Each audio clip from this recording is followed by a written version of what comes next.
വാഴ്ത്തപ്പെടുമാറാകട്ടെ. 2025 നവംബർ മാസം 26-ാം തീയതി വെളിപ്പാട് പുസ്തക പഠന പരമ്പരയുടെ 39-ാമത്തെ ക്ലാസ്സിലേക്ക് ക്രിസ്തുയേശുവിൻ്റെ മഹത്വപൂർണ്ണ നാമത്തിൽ എല്ലാവരെയും വന്ദനം ചൊല്ലുന്നു. ദൈവമായ കർത്താവ് നമ്മെ ഏവരെയും ധാരാളമായി അനുഗ്രഹിക്കുമാറാകട്ടെ. വെളിപ്പാട് പുസ്തക പഠനത്തിൻ്റെ ഭാവികാല സംഭവങ്ങളുടെ ബന്ധത്തിൽ 8 സംഭവങ്ങളെ കുറിച്ചാണ് നാം ചിന്തിക്കുന്നത്. അതിൽ കർത്താവിൻ്റെ മധ്യാകാശ പ്രത്യക്ഷതയും ദൈവസഭയുടെ എടുക്കപ്പെടലും എന്നുള്ള വിഷയത്തെ ആസ്പദമാക്കി കഴിഞ്ഞ ദിവസങ്ങളിൽ നാം നമ്മൾ ചിന്തിച്ചിരുന്നു. അതിൽ വെളിപ്പാട് പുസ്തകം 12-ാം അധ്യായത്തിൽ അതിൻ്റെ 1 മുതൽ 12 വരെയുള്ള വാക്യങ്ങളെ അടിസ്ഥാനമാക്കിയാണ് നാം 15-ലധികം ചോദ്യത്തിന് ഉത്തരമായി കണ്ടെത്തുകയും ആ വിഷയത്തിന് അവിടെ രേഖപ്പെടുത്തിയിരിക്കുന്ന കാര്യങ്ങൾ ദൈവസഭയുടെ എടുക്കപ്പെടാനുള്ള ബന്ധത്തിൽ നടക്കുന്ന സംഭവങ്ങളാണെന്നുള്ളത് വളരെ വ്യക്തമായി ഗ്രഹിച്ചെടുക്കുവാൻ കർത്താവ് സഹായിച്ചു. അനേകർക്ക് എവിടെയാണ് ദൈവസഭ എടുക്കപ്പെടുന്നതിനെ കുറിച്ച് വെളിപ്പാട് പുസ്തകം രേഖപ്പെടുത്തിയിരിക്കുന്നതെന്ന് അറിയാതെ ഇരിക്കുമ്പോൾ വെളിപ്പാട് പുസ്തകം 12-ാം അധ്യായം 1 മുതൽ 12 വരെയുള്ള വാക്യങ്ങൾ മുഴുവനും ദൈവസഭയുടെ എടുക്കപ്പെടുന്നതിനെ കുറിച്ചുള്ള മർമ്മമേറിയ വിഷയങ്ങൾ ഈ പുസ്തകത്തിന്റെ മധ്യഭാഗത്ത് മറച്ചു വെച്ചിരിക്കുന്നുള്ളതിൻ്റെ എല്ലാ കാര്യങ്ങളെക്കുറിച്ചുമുള്ള വിശദമായ ഒരു പഠനം അതേ സംബന്ധമായിട്ട് നടത്തുവാൻ കർത്താവ് നമ്മെ സഹായിച്ചു. അത് കഴിഞ്ഞ ദിവസങ്ങളിൽ നമുക്ക് അനുഗ്രഹമായി തീർന്നു. അത് പഠിക്കുവാനായിട്ട് മരണാനന്തര പുനരുത്ഥാനങ്ങളെക്കുറിച്ചും വെളിപ്പാട് പുസ്തക പഠനത്തിന്റെ താക്കോൽ വാക്യമായ സങ്കീർത്തനം 110-ാം സങ്കീർത്തനെ കുറിച്ചും അതുപോലെ മറ്റുള്ള നിരവധി വിഷയങ്ങൾ എടുത്ത് പഠിച്ചാണ് നാം വെളിപ്പാട് പുസ്തകം 12-ാം അധ്യായം പഠിക്കാനായിട്ട് കർത്താവ് സഹായിച്ചത്. അതിൽ എവിടെയാണ് രേഖപ്പെടുത്തിയിരിക്കുന്നത്, സഭ എടുക്കപ്പെടുന്നത് ഏത് വാക്യത്തിലാണ് എന്ന് ചോദിക്കുമ്പോൾ വെളിപ്പാട് പുസ്തകം 12-ാം അധ്യായം 5-ാം വാക്യത്തിലാണ് ദൈവസഭ സ്വർഗാസ്വർഗത്തിലേക്ക് എടുക്കപ്പെടുന്നതെന്ന് മാർമികമായ അഥവാ ആലങ്കാരിക ഭാഷയിൽ മർമ്മമായിട്ടാണ് രേഖപ്പെടുത്തിയിരിക്കുന്നത്. അതേക്കുറിച്ചാണ് നാം കഴിഞ്ഞ ദിവസം നാം ചിന്തിച്ചത്. ഇത് മനസ്സിലാക്കി എടുത്തു കഴിഞ്ഞാൽ ബാക്കിയുള്ള സാത്താനിക മഹോത്സവവും ഏത് ക്രിസ്തു ഭരണവും അങ്ങനെയുള്ള എല്ലാ വിഷയങ്ങളും പഠിക്കുവാനായിട്ട് നമുക്ക് സാധിക്കും എന്നുള്ളത് കഴിഞ്ഞ ദിവസം നമുക്കത് പഠനത്തിൽ നിന്ന് മനസ്സിലായല്ലോ. ഇന്ന് രാത്രിയിൽ മുതൽ നമ്മൾ ചിന്തിക്കുമ്പോൾ പ്രത്യേകമായിട്ട് നാം മനസ്സിലാക്കേണ്ടത് നമ്മുടെ കർത്താവ് വരുമ്പോൾ അവനോട് സദൃശന്മാരായി അവനോട് ചേരുവാൻ രൂപാന്തരപ്പെടുവാനുള്ള വലിയ ഒരു ആഗ്രഹം നമ്മുടെ മനസ്സിലുണ്ടായിരിക്കണം. അതായിരിക്കണം നമ്മുടെ ജീവിതത്തിന്റെ ലക്ഷ്യം. അത് മാറിപ്പോകാതെ അതിലേക്ക് നമ്മളെ തന്നെ ഏൽപ്പിച്ചു കൊടുക്കണം. നമുക്കറിയാമല്ലോ, നാം ഏത് കാര്യത്തിനാണോ താല്പര്യപ്പെടുന്നത് അതായിരിക്കും നമ്മുടെ ഹൃദയത്തിൽ ഇരിക്കുന്നത്. നമ്മളൊരു വിഷയത്തെക്കുറിച്ച് ഭാരപ്പെട്ടാൽ അതായിരിക്കും നമ്മുടെ വിഷയത്തിന്റെ ഫോക്കസ് ആയിട്ടുള്ളത്. അതായിരിക്കും എപ്പോഴും നമ്മുടെ ഹൃദയത്തിൽ പറഞ്ഞുകൊണ്ടിരിക്കുന്നത്, അല്ലേ? നമുക്ക് ഒരു രോഗമാണെങ്കിൽ അതായിരിക്കും നമ്മുടെ മനസ്സിലെ ചിന്ത. ഇന്ന രോഗമുണ്ടല്ലോ, ഇന്ന വിഷയമുണ്ടല്ലോ, ചിലപ്പോൾ കടഭാരമായിരിക്കും, അല്ല മക്കളുടെ വിഷയമായിരിക്കാം. അങ്ങനെ ഏതെങ്കിലും വിഷയമുണ്ടെങ്കിൽ അത് നമ്മുടെ മനസ്സിൽ നിന്ന് മാറത്തില്ല. അതെപ്പോഴും നമ്മുടെ ഹൃദയത്തിൽ ഉണ്ടായിക്കൊണ്ടിരിക്കും. അത് പറഞ്ഞല്ലോ, അത് ഭാരവും വേദനയും ഒക്കെയാണ് നമ്മുടെ ഹൃദയത്തിൽ എപ്പോഴും ഉണ്ടെങ്കിൽ അതിനെ എല്ലാം അതിജീവിക്കണമെങ്കിൽ യേശു കർത്താവിൻ്റെ വരവിനെ കുറിച്ചുള്ള പ്രത്യാശ നമ്മുടെ ഹൃദയത്തിലേക്ക് നൽകണം. അപ്പോൾ ദൈവത്തിന്റെ വചനമാണ് പ്രത്യാശ നൽകുന്നത്. നമ്മുടെ ഹൃദയം എന്തിനോടാണ് ഈ ദിവസങ്ങളിൽ നാം ചിന്തിച്ചു കൊണ്ടിരിക്കുന്നത് അതായിരിക്കും നമ്മുടെ ജീവിതത്തിൽ വെളിപ്പെടാൻ പോകുന്നത്. അപ്പം നമ്മൾ ഹൃദയത്തിൽ ചിന്തിക്കുന്നത് കർത്താവിന്റെ വരവിനോടുള്ള ബന്ധത്തിലുള്ള കാര്യങ്ങളാണെങ്കിൽ അതായിരിക്കും നമ്മുടെ ജീവിതത്തിൽ അത് ചിന്തിച്ചുകൊണ്ടിരിക്കുന്നത്.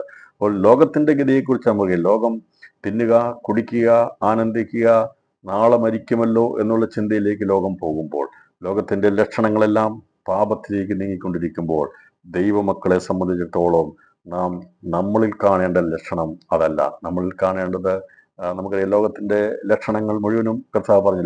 ലോകാവസാന ലക്ഷണങ്ങളോടുള്ള ബന്ധത്തിൽ പറഞ്ഞിരിക്കുന്നത് ആ സമയത്തെ കാര്യങ്ങളെക്കുറിച്ച് അവര് ആഹാര രീതിയിൽ വലിയ അമിതാഹാര ഉപജീവന ചിന്തകൾ ഇതൊക്കെ അങ്ങനെ പിടിപെട്ടിട്ടാണ് പലരും ഈ ലോകാവസാനത്തോടുള്ള ബന്ധത്തിലുള്ള നാടുകളിൽ പെടുവാൻ പോകുന്നത്. ലക്ഷണമൊക്കെ കണ്ടു തുടങ്ങി. ഇന്ന് നമുക്കറിയാം, ഇന്ന് യൂട്യൂബ് എടുത്ത് തുറന്നു കഴിഞ്ഞാൽ ഏറ്റവും കൂടുതൽ പറഞ്ഞിരിക്കുന്ന ഭക്ഷണത്തെക്കുറിച്ചാണ്. ഇന്ന് പണ്ടൊക്കെ ചെറിയ ചായക്കടകളൊക്കെ ഉണ്ടായിരുന്നുള്ളൂ. ഇന്ന് വഴിനീളെ എന്തെല്ലാം കടകളാണ്, അല്ലേ? ഏറ്റവും അധികമായിട്ട് ഭക്ഷണങ്ങളാണ് വെളി വെച്ചിരിക്കുന്നത്. ഫുഡ് സ്റ്റാൾ മുതൽ വഴിയിലുള്ള ചെറിയ കടകൾ മുതൽ വലിയ വലിയ ഹോട്ടലുകൾ വരെ എല്ലാം ഈ ലോകാവസാനത്തിൽ ലക്ഷണങ്ങളെ വെളിപ്പെടുത്തിക്കൊണ്ടിരിക്കുക.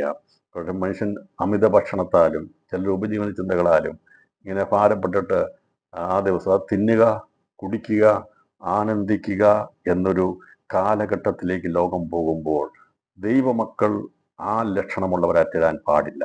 നമ്മളെയും അതിലേക്ക് വലിച്ചു കൊണ്ടുപോകാൻ വേണ്ടി സാത്താൻ ശ്രമിക്കും.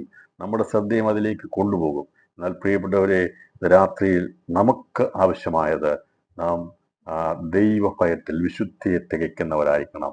അതായിരിക്കണം നമ്മുടെ ലക്ഷണം. ദൈവമക്കളുടെ ലക്ഷണം ഈ ദിവസങ്ങളിൽ ദൈവഭയത്തിൽ വിശുദ്ധിയെ തികച്ച് ആ ദൈവത്തിന്റെ വരവിന് വേണ്ടി ഒരുക്കപ്പെടുന്നത് നമ്മളിൽ മറ്റുള്ളവർക്ക് ദർശിക്കത്തക്കവണ്ണമുള്ള ഒരു ജീവിതാനുഭവം ഉണ്ടാക്കിയെടുക്കാനാണ് വചനമാകുന്ന ദൈവവചനത്തിന്റെ വെള്ളത്താൽ കഴുകൽപ്പെടുന്നത്.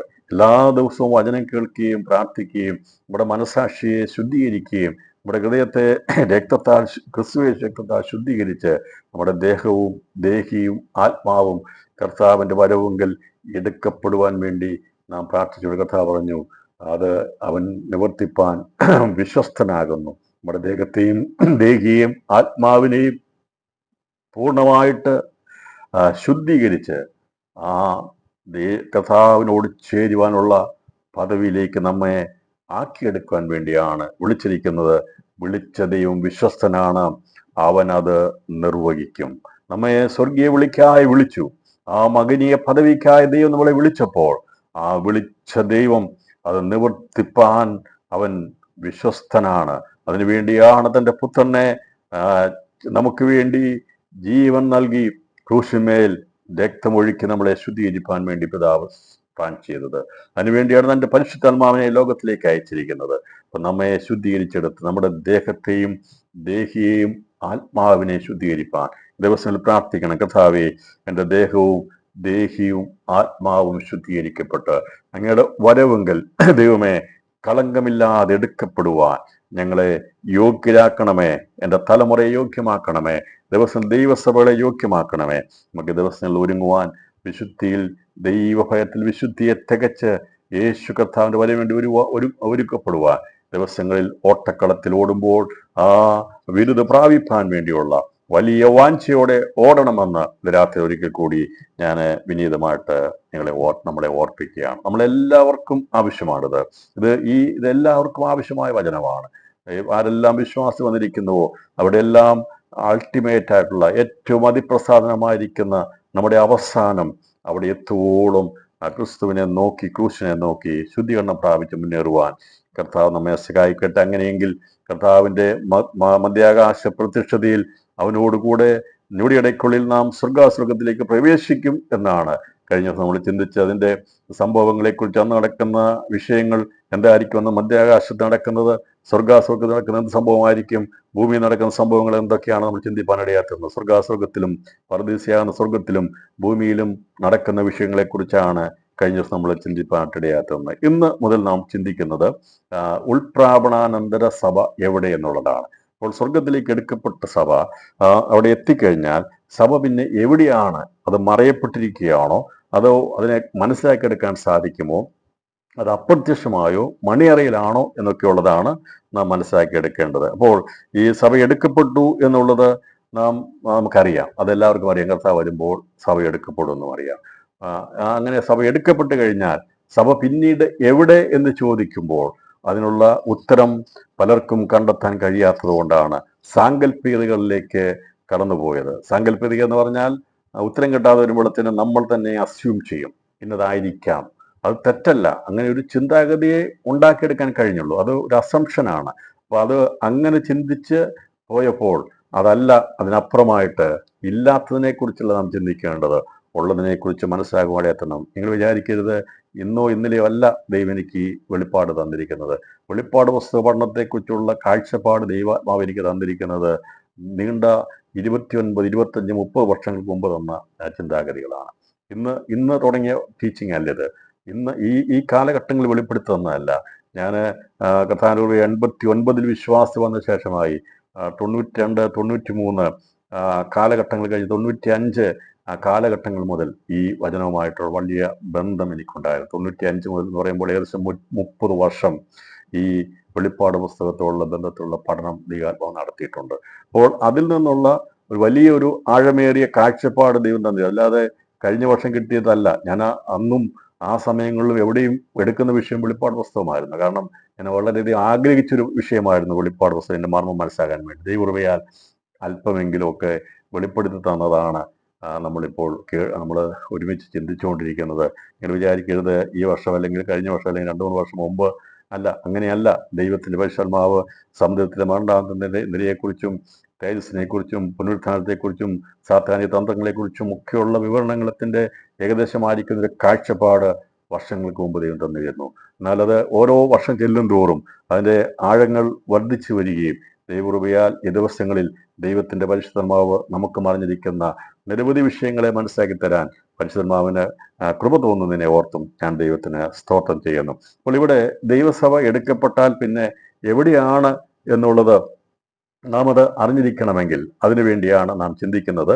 അപ്പോൾ ഒന്നാമത്തെ ആത്മദർശനം, ഇപ്പൊ യോഹന്നാന് 4 ആത്മ വിവശതയിലൂടെയാണ് ഇത് മുഴുവൻ രേഖപ്പെടുത്തുവാനിടയാത്തത്. 4 ആത്മവിവശത നമ്മളിതേക്കുറിച്ച് നമ്മൾ ചിന്തിച്ചിരുന്നു. ഈ വെളിപ്പാട് ദിവസം മുഴുവനും രേഖപ്പെടുത്തിയിരിക്കുന്നത് 4 ആത്മവിവശതകളുടെ ബന്ധത്തിലാണ്. അതിൽ ഒന്നാമത്തെ ആത്മവിവശതയിൽ അവൻ കണ്ടത് പത്മോസിൽ മഹത്വപൂർണ്ണമായ യേശു ക്രിസ്തുവിനെയും സഭയോടുള്ള ബന്ധത്തിലുള്ള കാര്യങ്ങളുമാണ്. ഇപ്പൊ 1ഉം 2ഉം ഇപ്പം വെളിപ്പാട് പുസ്തകം 1-ാം അധ്യായം 10 മുതൽ 4 അധ്യായം 1 വരെയുള്ള വാക്യങ്ങളാണ്. അതായത് 3-ാം അധ്യായത്തിന് അവസാനം വരെയുള്ളതാണ് 1-ാം ആത്മദർശനത്തിൽ ഉണ്ടായിരുന്നത്. അപ്പോൾ അവസാനം പറഞ്ഞിരിക്കുന്നത് ജയിക്കുന്നതിനോടുകൂടെ എൻ്റെ കൂടെ സിംഹാസീരിക്കും എന്നുള്ള വചനം പറഞ്ഞാണ് 3-ാം അധ്യായത്തിന്റെ അവസാനത്തിലേക്ക് എത്തുമ്പോൾ നമുക്കിവിടെ കാണാം. അപ്പൊ അതാണ് അവസാനത്തെ സഭയോട് ദൂത് പറഞ്ഞിരിക്കുന്നത്. ജയിക്കുന്നവന് എന്നോടുകൂടെ എൻ്റെ സിംഹാസീരിപ്പാൻ വരം നൽകുമെന്നാണ് പറഞ്ഞിരിക്കുന്നത്. ഞാനും ജയിച്ചവനോടുകൂടെ എൻ്റെ സിംഹാസീരുന്നത് പോലെ ജയിക്കുന്നവനോടുകൂടെ എൻ്റെ സിംഹാസീരിക്കും. അപ്പൊ അതാണ് ഇനി സംഭവിക്കാനുള്ള വിഷയം പറഞ്ഞാണ് 1-ാമത്തെ ആത്മവിവശതയിൽ യോഹന്നാന് ആ ആത്മവിവശതയുടെ ബന്ധത്തിൽ അക്കാര്യങ്ങൾ മനസ്സിലാക്കി കൊടുത്തെങ്കിൽ അത് സംഭവിച്ചു. അതിനോടുള്ള ബന്ധത്തിലാണ് 2-ാമത്തെ ആത്മവിവശത ഉണ്ടാകുന്നത്. അപ്പോൾ ഈ 3-ാം അധ്യായത്തിന്റെ വചനം അവിടെ പറഞ്ഞ് അവസാനിപ്പിച്ചിരിക്കുന്നത് ഇപ്രകാരമാണ്. 3-ാം അധ്യായം അതിന്റെ 21-ാം വാക്യം, ജയിക്കുന്നവന് ഞാൻ എന്നോടുകൂടെ എൻ്റെ സിംഹാസീരിപ്പാൻ വരം നൽകും, ഞാനും ജയിച്ച എൻ്റെ പിതാവിനോട് അവൻ്റെ സിംഹാസീരുന്ന പോലെ തന്നെ ആത്മാവസഭയോട് പറയുന്ന ചെവിയുള്ളകൾ. ഇപ്പോൾ 1-ാമത്തെ ആത്മവിവശതയിൽ ദൈവം പറഞ്ഞ കർത്താവായ യേശു ആത്മാവായിരിക്കുന്ന കർത്താവ്, സഭയുടെ സൃഷ്ടിതാവ്, നാഥൻ, സഭയ്ക്ക് വേണ്ടി രക്തം തന്ന് സ്വന്തം സഭയെ സമ്പാദിച്ചവൻ പറഞ്ഞിരിക്കുന്നത് ഈ വചനം പറഞ്ഞ് അവസാനിപ്പിച്ചത്, ജയിക്കുന്നവൻ ഞാൻ എന്നോടുകൂടെ എൻ്റെ സിംഹാസനം. ഇപ്പൊ ഇതാണ് ലവോദിക്യ സഭയോടുള്ള ബന്ധത്തിൽ അവസാനമായ ദൂത് പറഞ്ഞ് അവസാനിപ്പിച്ചിരിക്കുമ്പോൾ അതിന്റെ സംഭവം എന്താണ് എന്നുള്ളതാണ് കഴിഞ്ഞ ദിവസം നമ്മൾ 12-ാം അധ്യായത്തേക്ക് ചിന്തിച്ച് കർത്താവിന്റെ മധ്യാകാശ പ്രത്യക്ഷതയും ദൈവസഭ എടുക്കപ്പെടലിനെ കുറിച്ചുള്ള വിഷയങ്ങൾ നമ്മൾ ചിന്തിപ്പാൻ കഴിയുന്നത്. അതോടനുബന്ധമായിട്ട് പിന്നീട് നടക്കുന്ന സംഭവം 4-ാം അധ്യായം മുതലുള്ള വാക്യങ്ങളാണ്. അപ്പോൾ വെളിപ്പാട് പുസ്തകം ചാപ്റ്റർ വൈസ് ആര് പഠിക്കാൻ ശ്രമിച്ചാലും ഇതൊന്നും മനസ്സിലാകത്തില്ല. എന്നാൽ ഇതിനെ സംഭവങ്ങളോടുള്ള ബന്ധത്തിൽ നാം അതിനെ വിശകലനം ചെയ്ത് പഠിച്ചെങ്കിൽ മാത്രമേ ഇത് ഗ്രഹിച്ചെടുക്കാൻ കഴിയത്തുള്ളൂ.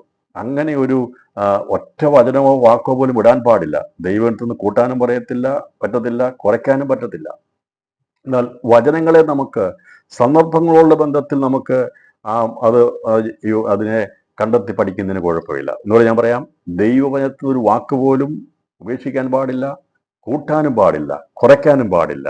എന്നാൽ ദൈവവചനത്തിൽ രേഖപ്പെടുത്തിയിരിക്കുന്ന മാർമിക വിഷയങ്ങളെ നമുക്കതിൻ്റെ വിഷയത്തോടുള്ള ബന്ധത്തിൽ അതിനെ എടുത്തു പഠിക്കുന്നതിന് ഒരു കുഴപ്പമില്ല, തെറ്റല്ല. അങ്ങനെയല്ല. അല്ലാതെ വെളിപ്പാട് പുസ്തകം എഴുതിയിരിക്കുന്നത് 1 മുതൽ 22 അധ്യായം വരെ അതുപോലെ തന്നെ വായിച്ച് പഠിക്കണമെന്ന് ദൈവാത്മാവ് പറഞ്ഞിട്ടില്ല. അതിനെ നമ്മൾ മനസ്സിലാക്കി എടുക്കണമെങ്കിൽ ഞാൻ പറഞ്ഞല്ലോ, ഇതിനെ ദൈവം ചിതറിച്ചിട്ടിരിക്കുകയാണ്. നാം അതിനെ വീണ്ടും അതിനെ റീഅറേഞ്ച് ചെയ്ത് പഠിക്കുമ്പോഴാണ് ഇതിൻ്റെ യഥാർത്ഥമായ പിക്ചർ, ആ ഒരു ചിത്രം നമുക്ക് തെളിഞ്ഞു വരികയുള്ളൂ. ഇതിനുവേണ്ടി വർഷങ്ങൾ ദൈവകൃപയാൽ ഈ റീഅറേഞ്ചിന് വേണ്ടി ദൈവം എന്നെ അതിനു വേണ്ടി ഇരുത്തിയിട്ടുണ്ട്. ഞാൻ പറഞ്ഞല്ലോ, ഈ പുസ്തകം എഴുതുന്നതിന് മുമ്പായിട്ട് ആദ്യം ചെയ്തത് ഈ വേദപുസ്തകത്തിന്റെ ഇതിൻ്റെ സംഭവങ്ങളെ റീഅറേഞ്ച് ചെയ്തിട്ട് അതിനെ അതിൻ്റെ രീതിയിൽ ഓർഡറിലേക്ക് കൊണ്ടുവരികയാണ് ആദ്യം ചെയ്തത്. അതിനുശേഷമാണ് ഇതിൻ്റെ കാര്യങ്ങളെക്കുറിച്ചുള്ള ഏകദേശം ഒരു ധാരണ നമുക്ക് ലഭിപ്പാട്ട്. അങ്ങനെയാണ് വെളിപ്പാട് പുസ്തകയ്ക്കാൻ വെളിപ്പാടുന്ന പുസ്തകം എഴുതാനിടയാത്തത്. അതുകൊണ്ട് ഇത് സബ്ജക്റ്റ് വൈസ് അല്ല എന്നുള്ളതിന് പഠിപ്പിക്കും മനസ്സിലാകുന്നുണ്ടല്ലോ. ഇപ്പോൾ കർത്താവ് പറഞ്ഞ് നിർത്തിയ വചനം അതിവേഗം സംഭവിക്കാൻ പോകുന്നത്.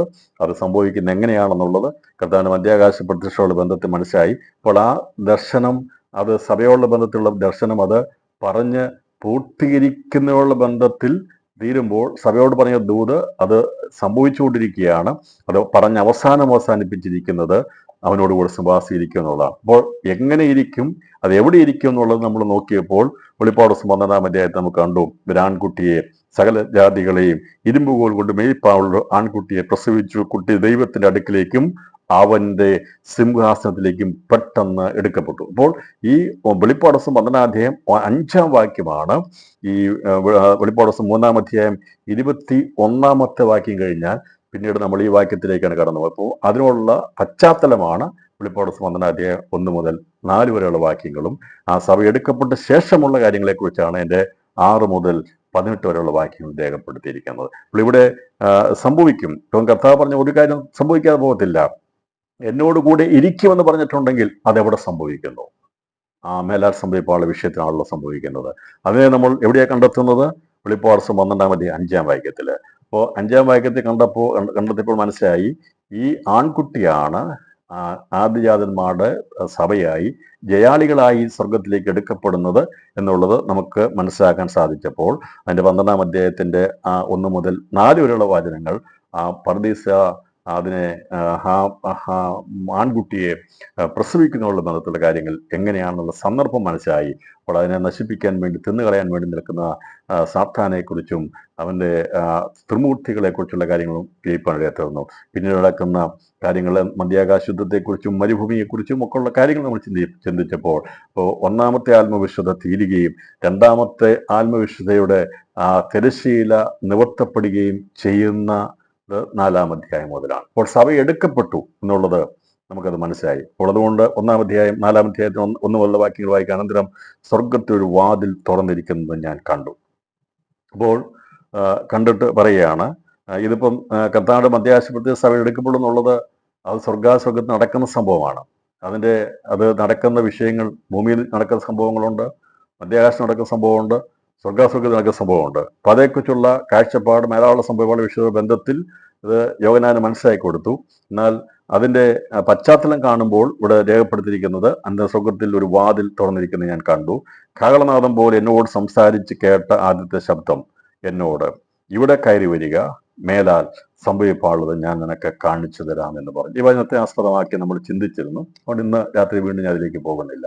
അപ്പൊ ഇവിടെ ഈ സഭയുള്ള ദൂത് പറഞ്ഞ് അവസാനിപ്പിച്ചിട്ട് ഇവിടെ കയറി വരിക, മേലാൽ സംഭവിപ്പാളുള്ളത് ഞാൻ നിനക്ക് കാണിച്ചു തരാം എന്നുള്ള വചനമല്ല ദൈവസഭ സ്വർഗത്തിലേക്ക് എടുക്കപ്പെടുന്നുള്ളത് നമ്മൾ കഴിഞ്ഞ ദിവസം ചിന്തിച്ചിരുന്നു. ഇവിടെ യോഹന്നാന് രണ്ടാമതുണ്ടാകുന്ന ആത്മവിശുദ്ധിയിൽ അവൻ കാണുന്നത്, അത് വെളിപ്പാട് 4-ാം അധ്യായം 2 മുതൽ വെളിപ്പാട് 17-ാം അധ്യായം 2 വരെയുള്ള വാക്യങ്ങളിലാണ് ഈ 2-ാമത്തെ സ്വർഗത്തിന്റെ വാതിൽ തുറന്ന് കാണുന്ന ദർശനത്തിന്റെ കാലഘട്ടം, സംഭവങ്ങളെ കുറിച്ച് രേഖപ്പെടുത്തിയിരിക്കുന്നത്. അപ്പോൾ 1-ാമത്തെ ആത്മവിശുദ്ധിയുടെ കാലം അതിന്റെ 1-ാം അധ്യായം 10 മുതൽ 4-ാം അധ്യായം 1 വരെയുള്ള ഭാഗങ്ങളുടെ ബന്ധത്തിൽ പൂർത്തീകരിക്കപ്പെടുന്നു. പിന്നെ 2-ാമത്തെ ആത്മവിശുദ്ധിയുടെ ബന്ധത്തിൽ ദൈവം സ്വർഗത്തിന്റെ വാതിൽ തുറന്ന് അവനെ ഈ പത്മോസ് എന്ന ആ സ്ഥലത്ത് നിന്ന് ദൈവം കർത്താവ് യേശു ക്രിസ്തു അവനെ ആത്മീയ ഉന്നതിയിലേക്ക്, അവന്റെ ദർശനത്തെ കൊണ്ടുപോകാൻ വേണ്ടി ദൈവം ഉയരത്തിലേക്ക് അവനെ ക്ഷണിക്കുകയാണ്. അവൻ ആത്മവിശുദ്ധിയിൽ കാണുന്നത് സ്വർഗത്തിന്റെ വാതിൽ തുറന്ന് ദർശനങ്ങൾ കാണുന്നതാണ്. അപ്പോൾ അവിടെ എന്തൊക്കെയാണ് കണ്ടത് എന്നുള്ളതിനെ കുറിച്ച് ഇവിടെ രേഖപ്പെടുത്തുമ്പോൾ, ഞാൻ നിനക്ക് കാണിച്ചു തരാം എന്ന് കൽപ്പിച്ചു. ആരാണ് സംസാരിച്ചത്? കാഹളനാദം പോലെ എന്നോട് സംസാരിച്ച് കേട്ട ആദ്യത്തെ അതാരുടെ ആയിരുന്നു? മഹത്വപൂർണ്ണമായിരിക്കുന്ന ക്രിസ്തുവിന്റെ ആയിരുന്നു. അപ്പോൾ അവൻ്റെ ആണ് ഈ ദർശനം അവന് കാണിച്ചു കൊടുക്കുന്നത്. അപ്പോൾ കർത്താവ് പറഞ്ഞിട്ടുണ്ട്, സംഭവിപ്പാളിനെ കുറിച്ച് ആരറിയിക്കുമെന്ന് ചോദിക്കുമ്പോൾ ദൈവം പറഞ്ഞിട്ട് എന്നോട് ചോദിപ്പീൻ എന്നാണ് വായിക്കുന്നത്. ദൈവത്തോടാണ് ചോദിക്കണം എന്താണ് സംഭവിക്കാൻ പോകുന്നത് എന്നുള്ളത്. അപ്പോൾ ഇനി മേലാൽ സംഭവിപ്പാൻ എന്താണെന്നുള്ളത് ദൈവമാണ് നമുക്ക് വെളിപ്പെടുത്തി തരുന്നത്. അതല്ലാതെ മറ്റാർക്കും ഇവിടെ അത് വെളിപ്പെടുത്താൻ കഴിയത്തില്ല. അപ്പൊ ദൈവം പറഞ്ഞിരിക്കുന്ന കാര്യങ്ങൾ അത് യാഥാർത്ഥ്യമായിട്ടുള്ളതാണ്, സത്യമായിട്ടുള്ള നടക്കുന്നതാണ്. അത് നമ്മൾ വിശ്വസിച്ചാൽ മതി. അപ്പൊ ആ സംഭവിക്കാനുള്ള കാര്യങ്ങൾ, ഇവിടെ പറഞ്ഞിരിക്കുന്ന കാര്യങ്ങളാണ് നമ്മൾ ശ്രദ്ധിക്കേണ്ടത്. ഇതല്ലാതെ ഈ ലോകത്തിൽ പറയുന്ന ചില പ്രവചനങ്ങളും കാര്യങ്ങളൊക്കെ ഉണ്ട്. ഓരോരുത്തരും പല പ്രവചനങ്ങളുടെ പിന്നാലെ പോകും. അവർ പറയുന്നതിന്റെ പിന്നാലെ പലരും പോകും. ഇന്ന രാഷ്ട്രം തകരുമെന്നും അങ്ങനെയാകുന്നു ഇങ്ങനെയാകുന്നു. നമ്മളതൊന്നും ചിന്തിക്കേണ്ട ആവശ്യമില്ല. നമുക്ക് ഇവിടെ പറഞ്ഞിരിക്കുന്ന കാര്യങ്ങളാണ് മനസ്സിലാകേണ്ടത്. ലോകത്തില് ആരെങ്കിലും ഒരാൾ പ്രവചിക്കുന്ന കാര്യങ്ങളോ അല്ലെങ്കിൽ അവിടെ സംസാരിക്കുന്ന കാര്യങ്ങളോ അല്ല നമ്മൾ നോക്കേണ്ടത്. അമേരിക്ക തകരുമെന്നോ അല്ലെങ്കിൽ അങ്ങനെ സംഭവിക്കാം ഇങ്ങനെ സംഭവിക്കും അതിലേക്കൊന്നും നമ്മുടെ ശ്രദ്ധ കേന്ദ്രീകരിക്കേണ്ട ആവശ്യമില്ല. എന്താണ് മേലാൽ സംഭവിക്കാനുള്ളതെന്ന് അറിയാൻ വേണ്ടി നാം ശ്രദ്ധിക്കേണ്ടത് മനുഷ്യൻ പറയുന്ന അല്ലെങ്കിൽ ഏതെങ്കിലും ഗ്രന്ഥങ്ങളിൽ പറയുന്ന പ്രവചനങ്ങളല്ല നാം വിശ്വസിക്കേണ്ടത്. ദൈവമക്കളെ, ഇന്ന് രാത്രിയിൽ പലരുടെയും പ്രവചനങ്ങളുടെ പിന്നാലെ പോകാറുണ്ട്. അതിന് പിന്നാലെയല്ല നാം പോകേണ്ടത്. നാം നിൽക്കേണ്ടത് അടിസ്ഥാനത്തിലാണ്, ദൈവവചനത്തിലാണ്. മേലാൽ സംഭവിക്കാനുള്ളത് എന്താണെന്ന് അറിയണമെങ്കിൽ ഈ വെളിപ്പാട് പുസ്തകം എടുത്ത് വായിച്ചു നോക്കണം. അതിന്റെ പ്രവചനങ്ങൾ എഴുതിയിട്ടുണ്ട്. ഇനി എന്താണ് സംഭവിക്കാൻ പോകുന്നത്, എന്ത് സംഭവിക്കും എന്നുള്ളത് അറിയാനായിട്ടാണ് നാം ഇത് പഠിക്കുന്നത്. അതല്ലാതെ മനുഷ്യൻ എന്തെങ്കിലും കാര്യങ്ങൾ പറഞ്ഞ് അതൊരു പക്ഷേ ചിലപ്പോൾ ഏകദേശമൊക്കെ നടന്നിരിക്കും, അത് സംഭവിച്ചെന്നിരിക്കാം. ലോകരാഷ്ട്രങ്ങളെക്കുറിച്ചുള്ള പ്രവചനങ്ങളോ അല്ലെങ്കിൽ വരാൻ പോകുന്ന മഹാമാരിയെക്കുറിച്ചോ മറ്റു കാര്യങ്ങളെക്കുറിച്ചോ പ്രവചിച്ചു വെച്ചിരിക്കുന്ന കാര്യങ്ങളൊക്കെ നടന്നിരിക്കാം. പക്ഷെ നമ്മളെ അത് ബാധിക്കുന്ന വിഷയമല്ല, അത് ലോകത്ത് സംഭവിക്കുന്ന കാര്യമാണ്. എന്നാൽ മേലാൽ ദൈവസഭയോടുള്ള ബന്ധത്തിൽ അല്ലെങ്കിൽ ദൈവവും ദൈവസഭയോടുള്ള ബന്ധത്തിൽ ഭൂമിയിൽ എന്തെല്ലാം സംഭവിക്കും എന്നുള്ള കാര്യങ്ങളെക്കുറിച്ച് പഠിക്കണമെങ്കിൽ അറിയണമെങ്കിൽ ഇതാണ് പഠിക്കുന്നത്. നമുക്കിപ്പം ലോകത്തിന്റെ മറ്റുള്ള ലോകരാഷ്ട്രങ്ങൾക്ക് എന്ത് സംഭവിക്കാൻ പോകുന്നതോ അങ്ങനെയുള്ളതെല്ലാം നമ്മൾ ചിന്തിക്കേണ്ടത്. നമുക്ക് മനസ്സിലായ ഏറ്റവും പ്രധാനമായിട്ടുള്ളത് നമ്മുടെ ഭാവി എന്തായിരിക്കും, എന്നാണ് കർത്താവ് വരുന്നത്, എപ്പോഴാണ് നാം എടുക്കപ്പെടുന്നത്, അന്ന് ആരൊക്കെയാണ് എടുക്കപ്പെടുന്നത്, ആ വിഷയത്തെക്കുറിച്ചൊക്കെ നമ്മൾ ചിന്തിക്കേണ്ടത്.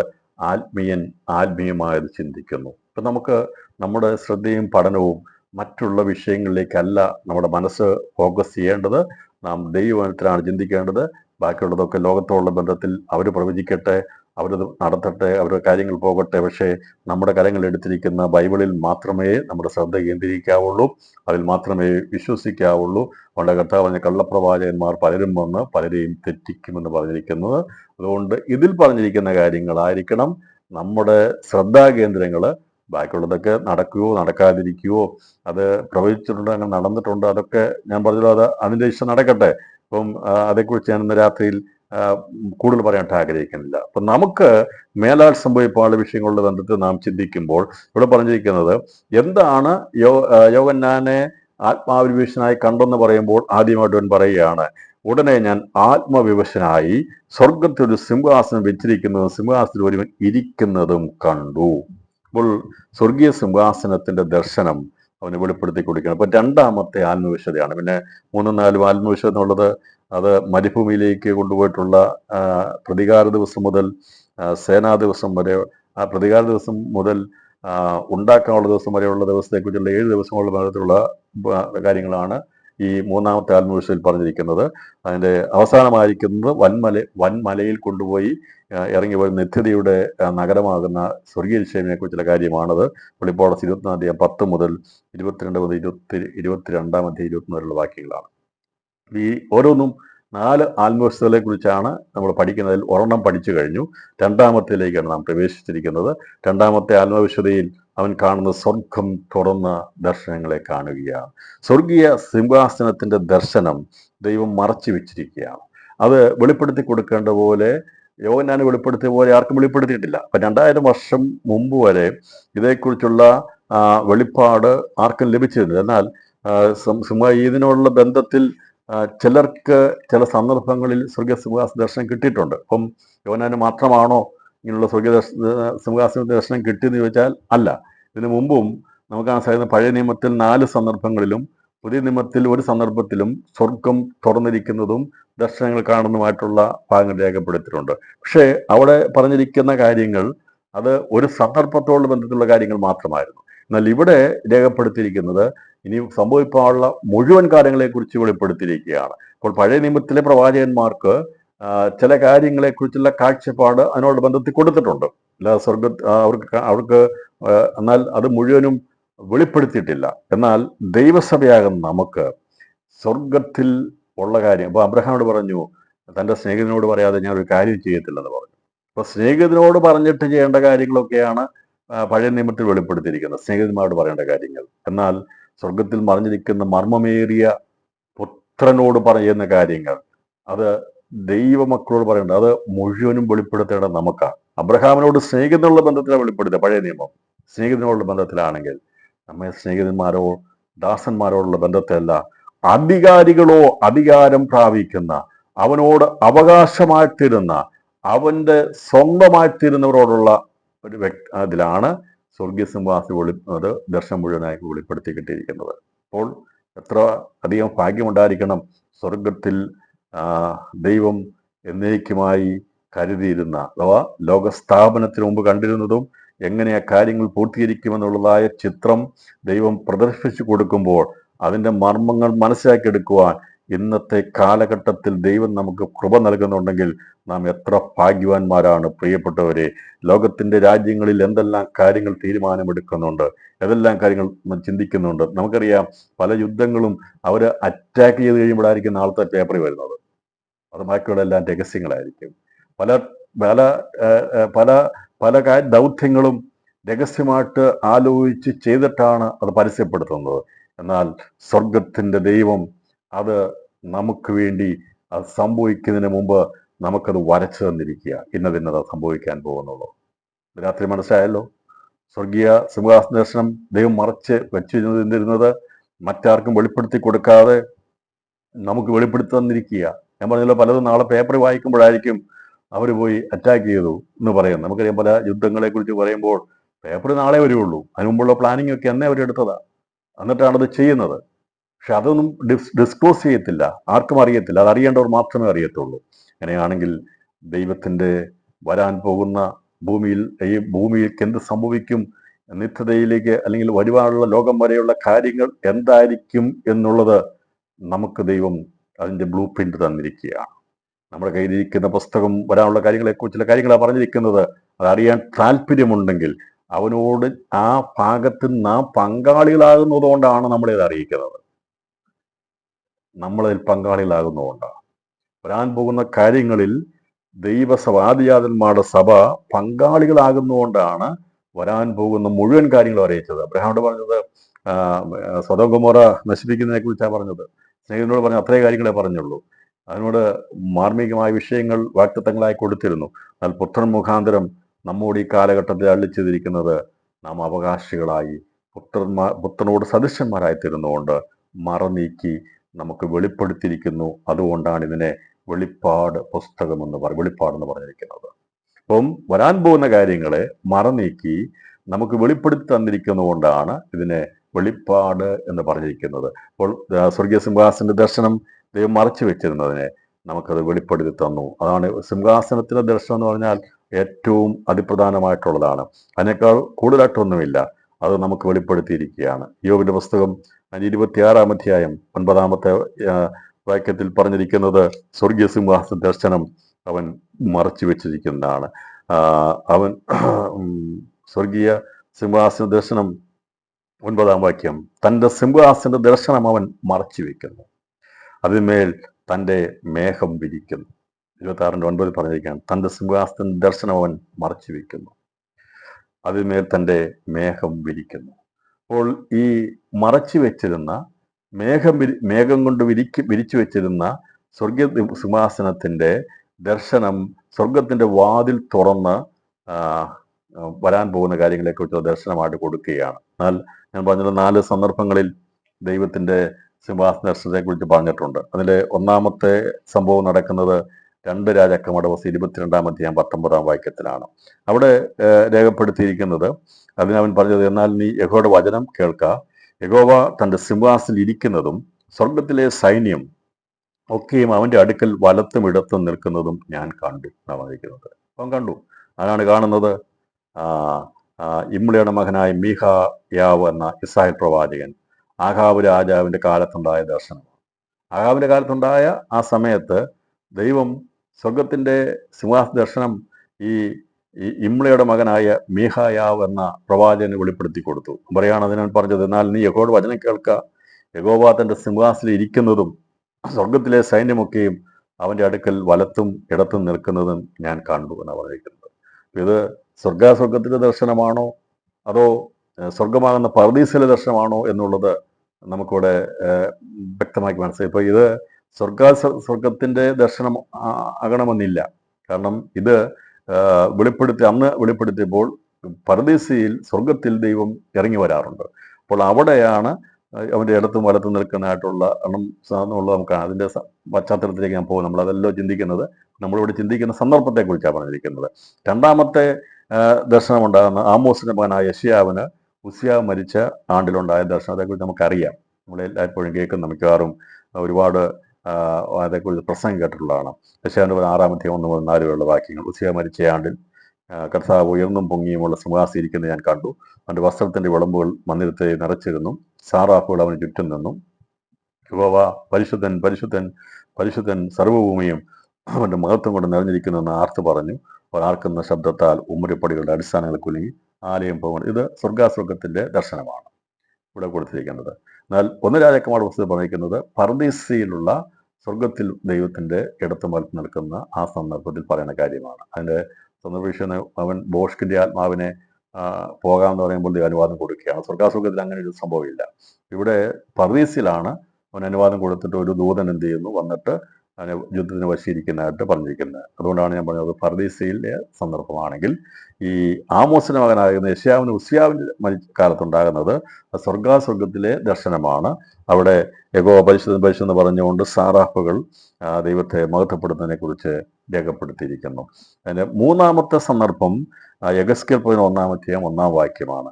അത് ബൂസിയുടെ മകനായ യെഗസ്കേൽ എന്ന പ്രവാചകന് ബാബേൽ പ്രവാസകാലത്ത് കെബാർ നദീതീരത്ത് വെച്ചുണ്ടായ ദർശനമാണ്. ഈ ദർശനം യഹോവയുടെ മഹത്വത്തിന്റെ പ്രത്യക്ഷതയെക്കുറിച്ചുള്ളതാണ്. കർത്താവിന്റെ രണ്ടാമത്തെ വരവിനുള്ള ബന്ധത്തിൽ ഭൂമിയിൽ നിറവേർപ്പുള്ള കാര്യങ്ങളുടെ വിശദീകരണമാണ് യെഗസ്കേൽ പ്രവചനത്തിൽ പറഞ്ഞിരിക്കുന്നത്. അപ്പൊ ആ പ്രവചനത്തിൽ അതിന് നമുക്ക് അതുള്ള ബന്ധത്തെ നമുക്ക് ചിന്തിക്കാൻ സാധിക്കണം. ഇപ്പൊ യെഗസ്കേൽ പ്രവചനത്തിൽ പറഞ്ഞിരിക്കുന്നത് രണ്ടാമത്തെ വരവ് മഹത്വപ്രത്യക്ഷയ്ക്ക് ശേഷമുള്ള സമയത്ത് കർത്താവിന്റെ മഹത്വപ്രത്യക്ഷ ബന്ധത്തിലാണ് ഈ വിഷയം രേഖപ്പെടുത്തിയിരിക്കുന്നത്.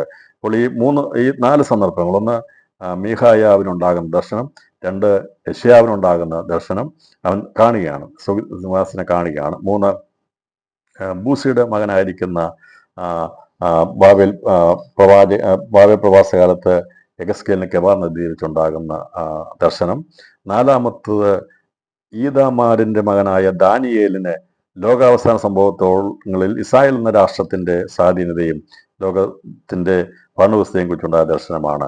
അവിടെ രേഖപ്പെടുത്താൻ 7-9 മുതൽ 10 വരെയുള്ള വാക്യങ്ങളുണ്ട്. ഞാൻ നോക്കിക്കൊണ്ടിരിക്കെ അവൻ ന്യായാസനങ്ങളെ വെച്ചു. വയോധികനായ ഒരുത്തനിരുന്നു. അവന്റെ വസ്ത്രം ഹിമം പോലെ വെളുത്തതും അവന്റെ തലമുടി നിർമ്മലമായ ആട്ടിരമം പോലെയും അവന്റെ സിംഹാസന അഗ്നിജാലയും ചക്രങ്ങൾ കത്തുന്ന തീയുമായിരുന്നു. ഒരു അഗ്നിനദി അതിന്റെ മുമ്പിൽ നിന്ന് പുറപ്പെട്ടൊഴുകി. 1000 പേർ അവന് ശുശ്രൂഷ ചെയ്തു. 10,000 പേർ അവന്റെ മുമ്പാകെ നിന്നു. ന്യായവിസ്താര സഭയിരുന്നു. പുസ്തകങ്ങൾ തുറന്നു. അത് അതിന്റെ പ്രവചനം 7-9 മുതൽ 10 വരെയുള്ള വാക്യങ്ങളാണ് പറയുന്നത്. ഇതുള്ള ഇങ്ങനെ 4 സന്ദർഭങ്ങളിൽ സ്വർഗീയ സിംഹാസനത്തിന്റെ ദർശനം ദൈവം ചില ഭാഗങ്ങൾ ചിലർക്ക് വെളിപ്പെടുത്തി കൊടുത്തിട്ടുണ്ട്. പിന്നീട് പുതിയ നിയമത്തിൽ നമുക്ക് സ്വർഗം തുറന്ന ദർശനം കാണുന്നത് സ്തെഫാനോസാണ്. അപ്പോസ്തല പ്രവൃത്തി 7-55-56 വാക്യങ്ങൾ. അവനോ പരിശുദ്ധാത്മാവ് നിറഞ്ഞവനായി സ്വർഗത്തിലേക്ക് ഉറ്റുനോക്കി ദൈവമഹത്വവും ദൈവത്തിന്റെ വലത്ത ഭാഗത്ത് യേശു നിൽക്കുന്നതും കണ്ടു. ഇതാ സ്വർഗം തുറന്നിരിക്കുന്നതും മനുഷ്യപുത്രൻ ദൈവത്തിന്റെ വലത്ത ഭാഗത്ത് നിൽക്കുന്നതും ഞാൻ കാണുന്നു എന്ന് പറഞ്ഞു. അപ്പോൾ സ്വർഗം തുറന്ന് ദർശനം കണ്ടത് യോഹന്നാനല്ല ആദ്യം കണ്ടത്. പഴയ നിയമത്തിൽ കണ്ടിട്ടുണ്ടായിരുന്നു 4 പേരെ കുറിച്ച്. ഇനി ബാക്കി ആരെങ്കിലും കൂടെ ഉണ്ടോ എന്നുള്ളത് പഠിക്കുക. ഞാൻ ഏകദേശം മനസ്സിലാക്കിയിട്ട് 4 പേരെ കുറിച്ചുള്ള. അപ്പം യോഹന്നാന് മാത്രമല്ല സ്വർഗീയ സിംഹാസനെ കുറിച്ച് ദർശനം കിട്ടിയ, പക്ഷെ അത് മറച്ചു വെച്ചിരിക്കുകയാണ്. മേഘം അതിൽ മൂടിയിരിക്കുന്നത്. ദൈവം ചില കാര്യങ്ങളും ചില സന്ദർഭങ്ങളിലും അത് വെളിപ്പെടുത്തി കൊടുത്തിട്ടുണ്ട്. ഈ സ്തെഫാനോസ് എന്ന ആദ്യത്തെ രക്തസാക്ഷി, ദൈവസഭയുടെ രക്തസാക്ഷിയാകുന്നതിന് വേണ്ടി സ്വർഗം തുറന്നിരിക്കുന്ന അവൻ കണ്ടു. അപ്പോൾ അന്നേരം ഈ സ്വർഗം തുറന്നിരിക്കുന്നത് അവൻ കണ്ടു. അപ്പോൾ യോഹന്നാന് വാതിൽ തുറന്നു കൊടുത്ത് ദർശനം കാണിക്കുന്നതിന് മുമ്പായി സ്വർഗം തുറന്നിരിക്കുന്നത് സ്തെഫാനോസ് കണ്ടു. പക്ഷെ അന്നേരം കണ്ടത് യേശു ക്രിസ്തു നിൽക്കുന്നത് മാത്രമേ ഉള്ളൂ. മറ്റുള്ള കാര്യങ്ങളെ കുറിച്ചൊന്നും കണ്ടില്ല. ഞാൻ പറഞ്ഞല്ലോ, അപ്പോൾ യോഹന്നാൻ ഇങ്ങനെ ആത്മവിവശനായി സ്വർഗത്തിന്റെ വാതിൽ തുറന്നിട്ട് മുഴുവൻ സംഭവവും കാര്യങ്ങളും അത് ഭാവികാല സംഭവത്തോടുള്ള ബന്ധത്തിൽ രേഖപ്പെടുത്താൻ വേണ്ടി തുറന്നിടുകയാണ് ചെയ്തെങ്കിൽ, ബാക്കിയുള്ളതെല്ലാം മറച്ചു വെച്ചിരിക്കുകയായിരുന്നെങ്കിൽ, ഈ യോഹന്നാൻ എന്ന യേശു അധികം സ്നേഹിച്ച തൻ്റെ അരുമ ശിഷ്യനായിരിക്കും ഏറ്റവും സ്നേഹിച്ച ശിഷ്യനെ ദൈവം അത് മുഴുവൻ വെളിപ്പെടുത്തി കൊടുക്കുകയാണ് ചെയ്തത്. പിതാവാൻ ദൈവം അത് പുത്രന് കൊടുത്തു. പുത്രൻ അത് തൻ്റെ ദാസനായിരിക്കുന്ന യോഹന്നാന് കൊടുത്തു. യോഹന്നാൻ അത് എഴുതി സഭകളാകുന്ന ദൈവത്തിന്റെ മക്കളാണ് നമുക്ക് തന്നിരിക്കുന്നു. അപ്പം ഇങ്ങനെയാണ് നമുക്ക് ലഭിച്ചിരിക്കുന്നത്. എന്താണ് ഇനി സ്വർഗീയ സിംഹാസനത്തിൽ സ്വർഗീയ വാതിൽ തുറന്നിട്ട് എന്താണ് യോഹന്നാൻ കാണുന്നത് എന്ന് ചോദിക്കുമ്പോൾ ഇവിടെ പറഞ്ഞിരിക്കുന്നത്, ഞാൻ ആത്മവിശ്വനായി സ്വർഗത്തിൽ ഒരു സിംഹാസനം വെച്ചിരിക്കുന്നതും സിംഹാസനം ഒരുവൻ ഇരിക്കുന്നതും കണ്ടു. അപ്പോൾ ഇവൻ ആദ്യം കാണുന്നത് സ്വർഗത്തിൽ ഇരിക്കുന്ന ഒരുവനെ കാണുകയാണ്. സ്വർഗത്തിൽ ഒരു വാതിൽ തുറന്നു, ഇവിടെ കയറി വരിക, മേലാൽ സംഭവിക്കാനുള്ളത് നിനക്ക് കാണിച്ചു തരാമെന്നുള്ള കർത്തശബ്ദത്തിനകത്ത് യോഹന്നാൻ ആത്മവിശ്വനായി പത്മോസിൽ നിന്ന് സ്വർഗീയ ഉന്നതിയിലേക്കാണ് ഉയർത്തപ്പെടുന്നത്. അതുവരെയും പത്മോസിന്റെ അതിൽ ആഗോള സഭയെക്കുറിച്ചുള്ള ദൂത് കേട്ട് അവസാനമായിരിക്കും ദൂത് അവൻ മനസ്സിലാക്കി ദൈവസഭ എടുക്കപ്പെടുന്നതിനെ കുറിച്ചാണെന്നുള്ളത്, സിംഹാസനിക്കുന്നതിനെ കുറിച്ചാണെന്നുള്ളത്. അത് സംഭവിക്കുന്നതിനെ കുറിച്ചുള്ള കാഴ്ചപ്പാട് പിന്നീട് അവൻ രേഖപ്പെടുത്തിയെങ്കിലും നമ്മളതേക്കുറിച്ച് പഠിപ്പാൻ ഇടയാത്തുന്നു. അത് പഠിച്ചെങ്കിൽ മാത്രമേ ഈ 4-ാം അധ്യായം 5 വാക്യങ്ങൾ വായിക്കുവാൻ നമുക്ക് മനസ്സിലാകുള്ളൂ. അതുകൊണ്ടാണ് അത് ആദ്യം മനസ്സിലാക്കിയത്. അതിലായി ഇത് വായിച്ചു പോയിട്ട് അവസാനം പോയി 12-ാം അധ്യായം പഠിക്കാൻ പോയാൽ ഒന്നും മനസ്സിലാകത്തില്ല. എന്നാൽ 12-ാം അധ്യായത്തിന്റെ സഭ എടുക്കപ്പെട്ടതിനുള്ള ബന്ധത്തിൽ പഠിച്ച ശേഷമായി ഇവിടേക്ക് വരാമെങ്കിൽ സ്വർഗീയ സിംഹാസനമുള്ള ബന്ധത്തിൽ നമ്മൾ മനസ്സിലാക്കുകയാണെങ്കിൽ എടുക്കപ്പെടുന്ന സഭ എവിടെയാകുന്നു എന്നുള്ളതിന്റെ വ്യക്തത നമുക്ക് ലഭിക്കാനിടയാത്തീരും. അതുകൊണ്ടാണ് നാം ഇങ്ങനെ ഈ വിഷയം ചിന്തിക്കുന്നത്. അപ്പോൾ ഇതിന്റെ ചിത്രം മനസ്സിലായെന്ന് ഞാൻ വിശ്വസിക്കുന്നു. അപ്പോൾ ഒന്നാമത്തെ ആത്മവിശുദ്ധിയിൽ അവൻ ദർശിച്ചത് പുത്രനാം ദൈവത്തെയും ഭൂമിയിലുള്ള ആഗോള ദൈവസഭയെക്കുറിച്ചുമായിരുന്നു. ഒന്നാം ആത്മവിശുദ്ധിയിൽ എന്താണ് യോഹന്നാൻ കണ്ടത്, എന്താണ് ദർശിച്ചത്? ഒന്നാം ആത്മവിശുദ്ധിയുടെ സബ്ജക്റ്റ് പുത്രനാം ദൈവത്തെയും പത്മോസിൽ ഇറങ്ങി വന്ന പുത്രനായിരിക്കുന്ന യേശു ക്രിസ്തു ആഗോള ദൈവസഭയെക്കുറിച്ച് വെളിപ്പെടുത്തി കൊടുത്ത കാര്യങ്ങളാണ് ഒന്നാമത്തെ ആത്മവിശുദ്ധിയിലുണ്ടായത്. എന്നാൽ രണ്ടാമത്തെ ആത്മവിശുദ്ധിയിൽ യോഹന്നാൻ ഉണ്ടാകുന്നത് പിതാവാം ദൈവത്തെയും സഭ സ്വർഗത്തിലേക്ക് എടുക്കപ്പെട്ട ശേഷം അവിടെ നടക്കുന്ന സംഭവങ്ങളെ കുറിച്ചുമാണ് രണ്ടാമത്തെ ആത്മവിശുദ്ധിയിലെ ഇവിടെ പശ്ചാത്തലം. ഒന്നും രണ്ടും ആത്മവിശുദ്ധിയെക്കുറിച്ചുള്ള വളരെ മനസ്സിലാകുന്ന രീതിയിൽ കാര്യം മനസ്സിലാക്കിയെടുക്കുമ്പോൾ സിമ്പിളായിട്ട് പറയുമ്പോൾ അതിൻ്റെ രക്തചുരുക്കമാണ്. ഒന്നാമത്തെ ആത്മവിശുദ്ധിയിൽ യോഹന്നാൻ കണ്ടത് പുത്രനായിരിക്കുന്ന യേശുക്രിസ്തുവിനെയും ആഗോള സഭ 7 നിലവിളക്കുകളോടുള്ള ബന്ധത്തിൽ ഭൂമിയിലുള്ള സഭയെക്കുറിച്ചുമുള്ള അതിൻ്റെ വരുംവരായികളെക്കുറിച്ചുള്ള കാര്യങ്ങളാണ് യോഹന്നാൻ കണ്ടതെങ്കിൽ അതിൻ്റെ അവസാനം കണ്ടത് സിംഹാസനത്തിലേക്ക് എടുക്കപ്പെടുന്നുള്ളതായ പരമോന്നതമായ ലക്ഷ്യപ്രാപ്തി കണ്ടുകൊണ്ടാണ് അവൻ ഒന്നാമത്തെ ആത്മവിശുദ്ധിക്ക് ഫുൾ സ്റ്റോപ്പ് വിട്ടതെങ്കിൽ രണ്ടാമതവൻ കാണുന്നത് പിതാവാം ദൈവത്തെയും സ്വർഗീയ സിംഹാസനിക്കുന്ന പിതാവാം ദൈവത്തെയും എടുക്കപ്പെടുന്ന സഭയും സഭ സ്വർഗത്തിൽ എത്തിയ ശേഷമുള്ള അനന്തര സംഭവങ്ങളെ കുറിച്ചുമാണ് രണ്ടാമത്തെ ആത്മവിവശതയിൽ വെളിപ്പെടുത്തുന്നത്. മനസ്സിലാകുന്നുണ്ടല്ലോ? ബുദ്ധിമുട്ടൊന്നുമില്ലല്ലോ ആർക്കും? അപ്പോൾ വളരെ സിമ്പിളായിട്ടല്ലേ വെളിപ്പാട് ദിവസം പഠിക്കാൻ നമുക്ക് സാധിക്കുന്നത്? ഒന്നാമത്തെ ആത്മവിശുദ്ധ എന്തിനെ കാണിക്കുന്നത്? പുത്രനായിരിക്കുന്ന യേശു ക്രിസ്തു തേജോമയനായി പത്മോസിൽ ഇറങ്ങി വന്ന് ആഗോള സഭയെക്കുറിച്ചുള്ള കാര്യങ്ങളെക്കുറിച്ച് സംസാരിച്ചു. രണ്ടാമത്തെ ആത്മവിശുദ്ധിയിൽ യോഹന്നാൻ സ്വർഗീയ ഉന്നതിയിലേക്ക് എടുക്കപ്പെട്ട് സ്വർഗത്തിന്റെ വാതിൽ തുറക്കപ്പെടുകയും സ്വർഗത്തിലിരിക്കുന്ന പിതാവാം ദൈവത്തെയും സഭ എടുക്കപ്പെട്ട ശേഷം നടക്കുന്ന സംഭവങ്ങളെയാണ് ദർശിക്കുന്നത്. അപ്പോൾ ഈ ആത്മവിശുദ്ധയെക്കുറിച്ചുള്ള കാര്യം മനസ്സിലായി എന്ന് ഞാൻ വിശ്വസിക്കുന്നു. അപ്പോൾ അങ്ങനെ അവൻ കാണുമ്പോൾ ഇത് മറ്റാർക്കും വെളിപ്പെടുത്തി കൊടുക്കാതെ ദൈവം സഭയ്ക്ക് വെളിപ്പെടുത്തി തന്നിരിക്കുകയാണ്. നമുക്ക് ഇപ്പോൾ യോഹന്നാനോട് പറഞ്ഞു, നീ കണ്ടിട്ട് നീ വെച്ചോണ്ടിരിക്കാനല്ല പറഞ്ഞത്, ഇത് എഴുതി ദൈവസഭയ്ക്ക് തന്നേക്കാൻ പറഞ്ഞു. കഴിഞ്ഞ 2000 വർഷമായിട്ട് ഇത് ഉണ്ടായിരുന്നു, ഭൂമിയിലുണ്ടായിരുന്നു. പക്ഷേ ആരും ഇത് തുറന്നു നോക്കിയോ ഇല്ല കാര്യമായി പഠിക്കുകയോ ഇന്നും പലരും മാറ്റിവെക്കുന്ന ഒരു പുസ്തകമുണ്ടെങ്കിൽ വെളിപ്പാട് പുസ്തകമാണ്. എന്നാൽ അതുകൊണ്ടാണ് അതിൻ്റെ ആദ്യത്തെ വാക്യത്തിൽ പറയുന്നത്, വായിച്ച് കേൾപ്പിക്കുകയും അത് പ്രമാണിക്കുകയും ചെയ്യുന്നവൻ ഭാഗ്യവാൻ എന്ന് പറഞ്ഞിരിക്കുന്നത്. എന്നാൽ പലരും ഇതിലേക്ക് പോകത്തില്ല, അവസാന പുസ്തകത്തിലേക്ക് പോകത്തില്ല.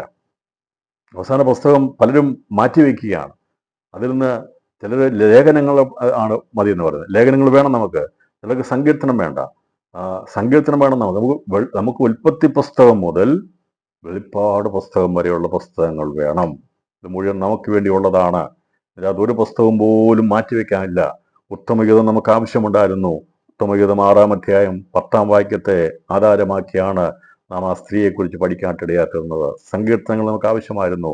ദാനിയേൽ പ്രവചനം, ഉൽപ്പത്തി പുസ്തകം, പുറപ്പാട് പുസ്തകം, എല്ലാ പുസ്തകങ്ങളും നമുക്ക് ആവശ്യമുണ്ട്. അതുകൊണ്ട് നമുക്കൊരു പുസ്തകം പോലും മാറ്റിവെക്കാൻ പറ്റത്തില്ല. എന്നാൽ ഏറ്റവും അധികം പ്രാധാന്യത നാം കൊടുക്കേണ്ടത് വെളിപ്പാട് പുസ്തകം. കാരണം ഇത് നമ്മുടെ ഭാവികാല ചരിത്രത്തെ വെളിപ്പെടുത്തുകയാണ്. ചരിത്രം എന്നുള്ളത് കഴിഞ്ഞുപോയ കാര്യങ്ങളെക്കുറിച്ചാണ് നമ്മൾ പഠിക്കുന്നത്. സ്കൂളിലൊക്കെ പഠിക്കുന്നത് ചരിത്രം പഠിക്കാറുണ്ട്. അത് കഴിഞ്ഞ കാര്യങ്ങളെക്കുറിച്ച്. വരാൻ പോകുന്ന കാര്യത്തെക്കുറിച്ച് അവർക്ക് ആർക്കും ചരിത്രം രചിക്കാൻ പറ്റത്തില്ല. എന്നാൽ സർവശക്തന് മാത്രമേ വരാനുള്ള കാര്യങ്ങൾ, ഭാവികാല ചരിത്രം രചിക്കുവാൻ കഴിവുള്ളവനാണ് സർവശക്തനായിരിക്കുന്ന ദൈവം. അപ്പോൾ ഭാവികാല ചരിത്രം പഠിക്കുക എന്നുള്ളതല്ലേ ഏറ്റവും വലിയ കാര്യം. നമ്മൾ ഹിസ്റ്ററി പഠിക്കുന്നത് നടന്നുപോയ കാര്യങ്ങളെക്കുറിച്ചാണ് പഠിക്കുന്നത്, അല്ലേ? നമ്മൾ ഹിസ്റ്ററി പഠിക്കുമ്പോൾ ഒന്നാം ലോകമഹായുദ്ധം, രണ്ടാം ലോകമഹായുദ്ധം, മറ്റുള്ള ഹിസ്റ്ററി ഒക്കെ പഠിക്കുന്നത് സംഭവിച്ചു പോയ കാര്യങ്ങളാണ്. എന്നാൽ സംഭവിപ്പാനുള്ള കാര്യങ്ങളെക്കുറിച്ചുള്ള ചരിത്രം അവർക്കാർക്കും എഴുതി വെക്കാൻ പറ്റത്തില്ല. ഇന്നാണ് സംഭവിക്കുന്നത് പറയാൻ പറ്റത്തില്ല. സംഭവിച്ചതിനെ കുറിച്ച് മാത്രമേ മനുഷ്യൻ പഠിക്കാൻ പറ്റുള്ളൂ. പിന്നീടുള്ള ഞാൻ പറഞ്ഞ പ്രവചനങ്ങളും കാര്യങ്ങളൊക്കെ അതൊക്കെ ഒരു പരിധി നടക്കുന്നത് നടന്നു പോകട്ടെ. എന്നാൽ ഇവിടെ നമ്മൾ പഠിക്കുന്നത് കഴിഞ്ഞകാല സംഭവങ്ങളെക്കുറിച്ചും ഇപ്പോഴുള്ളതിനെക്കുറിച്ചും വരുവാനുള്ളതിനെക്കുറിച്ചും മനസ്സിലാക്കിയെടുക്കാൻ വേണ്ടിയാണ് ദൈവം നമുക്ക് വിവേകം തന്നിരിക്കുന്നത്. ഭൂത, വർത്തമാന, ഭാവികാല സംഭവങ്ങളെക്കുറിച്ച് മനസ്സിലാക്കിയെടുക്കാൻ ഭാഗ്യം ലഭിച്ചിരിക്കുന്ന ഒരു കൂട്ടം ഭാഗ്യമുള്ള മനുഷ്യർ ഭൂമിയിലുണ്ട്. അവരാണ് ദൈവമക്കൾ, ദൈവസഭ എന്നുള്ളത്. നമുക്ക് ഭൂത, വർത്തമാന, ഭാവികാലം, മനുഷ്യൻ എന്തായിരുന്നു, മനുഷ്യൻ ഇപ്പോൾ എന്താകുന്നു, അവൻ ഇനി എന്തായി തീരും, ഞാൻ ഇന്നലെ ആരായിരുന്നു, ഞാൻ ഇന്ന് ആരാണ്, നാളെ ഞാൻ ആരാകും എന്നുള്ളതിൻ്റെ ആ യഥാർത്ഥമായിരിക്കുന്ന കാര്യങ്ങളെ വെളിപ്പെടുത്തി ദൈവം നമുക്ക് തന്നിരിക്കുക. ഇന്നലെ ഞാൻ പാപിയായിരുന്നു, ഇന്ന് ഞാൻ ക്രിസ്തുയേശുവിൽ ശുദ്ധിയുള്ളവനാണ്, നീതീകരിക്കപ്പെട്ടവനാണ്, നാളെ ഞാൻ അവനോട് കൂടെ വാഴുവാനുള്ളതാണ്. ദൈവം അനുവദിച്ചാൽ ഞാൻ അവനോട് കൂടെ വാഴുവാനുള്ളതാണ്. ഇന്നലെ പാപിയായിരുന്ന മനുഷ്യനെ ഇന്ന് ഈ പുതിയ നിയമത്തിൽ യേശു ശുദ്ധീകരിച്ചവനെ തേജസ്സുള്ളവനാക്കി മാറ്റി അവനോട് സദസ്യനാക്കി തീർത്ത് ഭാവിയിൽ നാം അവനോട് കൂടെ വാഴും. ഇതാണ് ഭൂത, വർത്തമാന, ഭാവി കാലത്തുള്ള ബന്ധത്തിൽ മനുഷ്യർ അറിഞ്ഞിരിക്കേണ്ട കാര്യം. ഭാവിയായ മനുഷ്യൻ പാപത്തിൽ തന്നെ ജീവിച്ച് ഇന്നത്തെ സത്യമറിയാൻ കഴിയാതെ യേശു മുഖാന്തരം ഒരുക്കിയിരിക്കുന്ന സുവിശേഷത്തെ മനസ്സിലാകാതെ പോയി കഴിഞ്ഞാൽ പാപത്തിൽ ജനിച്ച മനുഷ്യൻ പാപത്തിൽ മരിച്ച് നിത്യ നരകാഗ്നിയിലേക്ക്, ഇരുളിലേക്ക് മാറ്റപ്പെടും. ഒന്നും അവൻ ചിന്തിച്ചില്ല, ഒന്നും അവന്റെ ജീവിതത്തെക്കുറിച്ച് മാറ്റം വരുത്തിയില്ല. അവൻ അതുപോലെ തന്നെ ജനിച്ചു, പാപത്തിൽ വളർന്ന് അവൻ പാപിയായി മരിച്ച് ഈ ലോകത്തിൽ നിന്ന് ക്രിസ്തുവിനെ കൂടാതെ, സുവിശേഷം കൂടാതെ മാറ്റപ്പെട്ടാൽ നിത്യതയിൽ നിത്യ നരകാഗ്നിയിലേക്ക് പോകും. എന്നാൽ പാപിയായിരിക്കുന്ന ഏത് മനുഷ്യനും, ലോകത്തിലുള്ള സകല മനുഷ്യർക്കും രക്ഷപ്പെടുവാൻ ദൈവം സ്വർഗത്തിന്റെ പുത്രനായിരിക്കുന്ന ക്രിസ്തുവിന്റെ രക്ഷയുടെ നായകനെ ഭൂമിയുടെ മധ്യഭാഗത്ത് അവനെ ഉയർത്തിയിട്ട് പറഞ്ഞു, അവങ്കിലേക്ക് നോക്കി രക്ഷപ്പെട്ടുകൊള്ളുവാൻ. സർവഭൂസീമാവാസികളുമായുള്ളവരെ എങ്കിലേക്ക് നോക്കി രക്ഷപ്പെട്ടുകൊള്ളുവീണെന്ന് പഴയ നിയമത്തിൽ യെശയ്യാവിന്റെ പ്രവചനത്തിൽ പ്രവചിച്ചിട്ടുണ്ടെങ്കിൽ അത് സകല മനുഷ്യർക്കുമുള്ള ഇന്നത്തെ സുവാർത്തയാണത്. അതിൽ അവനേക്ക് നോക്കി രക്ഷപ്രാപിപ്പാൻ ഭാഗ്യം ലഭിച്ചവർക്കായി ഞാൻ ദൈവത്തിന് സ്തോത്രം ചെയ്യുന്നു.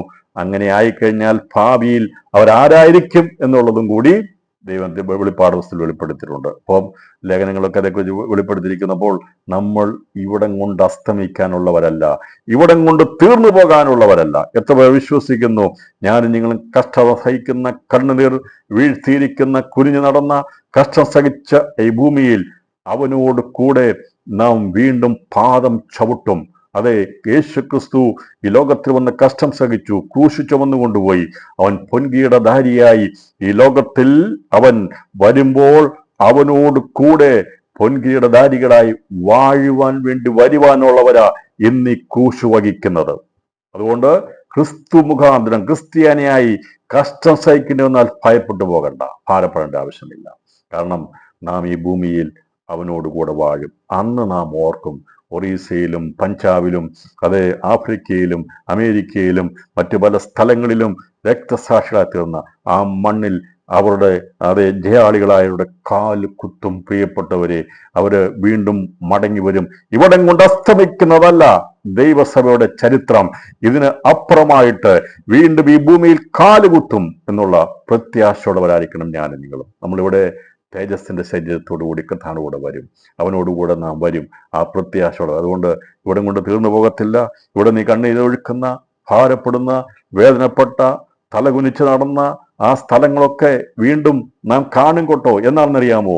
ഇതെല്ലാം മാറി അവനോടുകൂടെ, യേശുവിനോടുകൂടെ നാമും വാഴുവാൻ വേണ്ടി രാജ്ഞിപദത്തിൽ അവനോടുകൂടെ കൂട്ടവകാശികളായി വരുന്ന ഒരു സന്ദർഭത്തിലേക്ക് ദൈവത്തിന്റെ പരിശുദ്ധാത്മാവ് നമ്മെ ഉണർത്തിയെടുക്കുകയാ. അതുകൊണ്ട് ഭാരപ്പെട്ടു പോകരുത്, വിഷമിച്ചു പോകരുത്, തല താഴ്ത്തിയിരിക്കരുത്. തല ഉയർത്തി പറയണം, എൻ്റെ സമയം അടുത്തിരിക്കുക, ഞങ്ങളെ ഉയർത്താനുള്ള സമയമായി, നമ്മെ ഉയർത്തുവാൻ സമയമായി. അതുകൊണ്ട് കഥ പറഞ്ഞത്, നീ താഴ്ച ഭവിക്കുകയില്ല, ഉയർച്ച തന്നെ ഭവിക്കും. അതേ, ശത്രു എത്രമാത്രം താഴ്ത്തുവാൻ ശ്രമിച്ചാലും ദൈവമക്കളെ ഈ രാത്രി പറയണം, നീ എത്ര ഞങ്ങളെ താഴ്ത്താൻ ശ്രമിച്ചാലും ഞങ്ങൾ ഇവിടം കൊണ്ട് താണു പോകുവാനുള്ളവരല്ല, ഞങ്ങൾ ഏറ്റവും ഉന്നതമായ ഉയർച്ച പ്രാപിപ്പാനുള്ളവരാണ്. ആ ഉയർച്ച പ്രാപിക്കുന്നവര് ആ ഉന്നതിയിൽ എത്തിയ ശേഷമുള്ള സംഭവങ്ങളെ കുറിച്ചാണ് ഇവിടെ രേഖപ്പെടുത്തിയിരിക്കുന്നത്. എവിടെയാണ് നമ്മൾ എത്തിച്ചേരുന്നത്?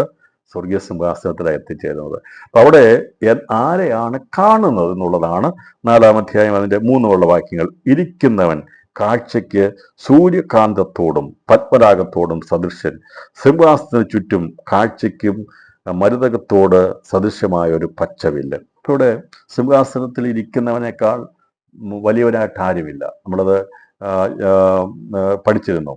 സിംഹാസനമുള്ള ബന്ധത്തിൽ നമ്മൾ ചിന്തിച്ചിരുന്നു. ഫറവോന്റെ സിംഹാസനത്തെ കുറിച്ച് ആദ്യം പറഞ്ഞിരുന്നത്. അപ്പോൾ യോസഫോട് പറയുകയാണ്, സിംഹാസനം കൊണ്ട് മാത്രം ഞാൻ നിന്നെക്കാൾ ഉയർന്നിരിക്കും, അല്ലെങ്കിൽ നീയാണ് ഇവിടുത്തെ എല്ലാം പറയാനിടയാത്തത്.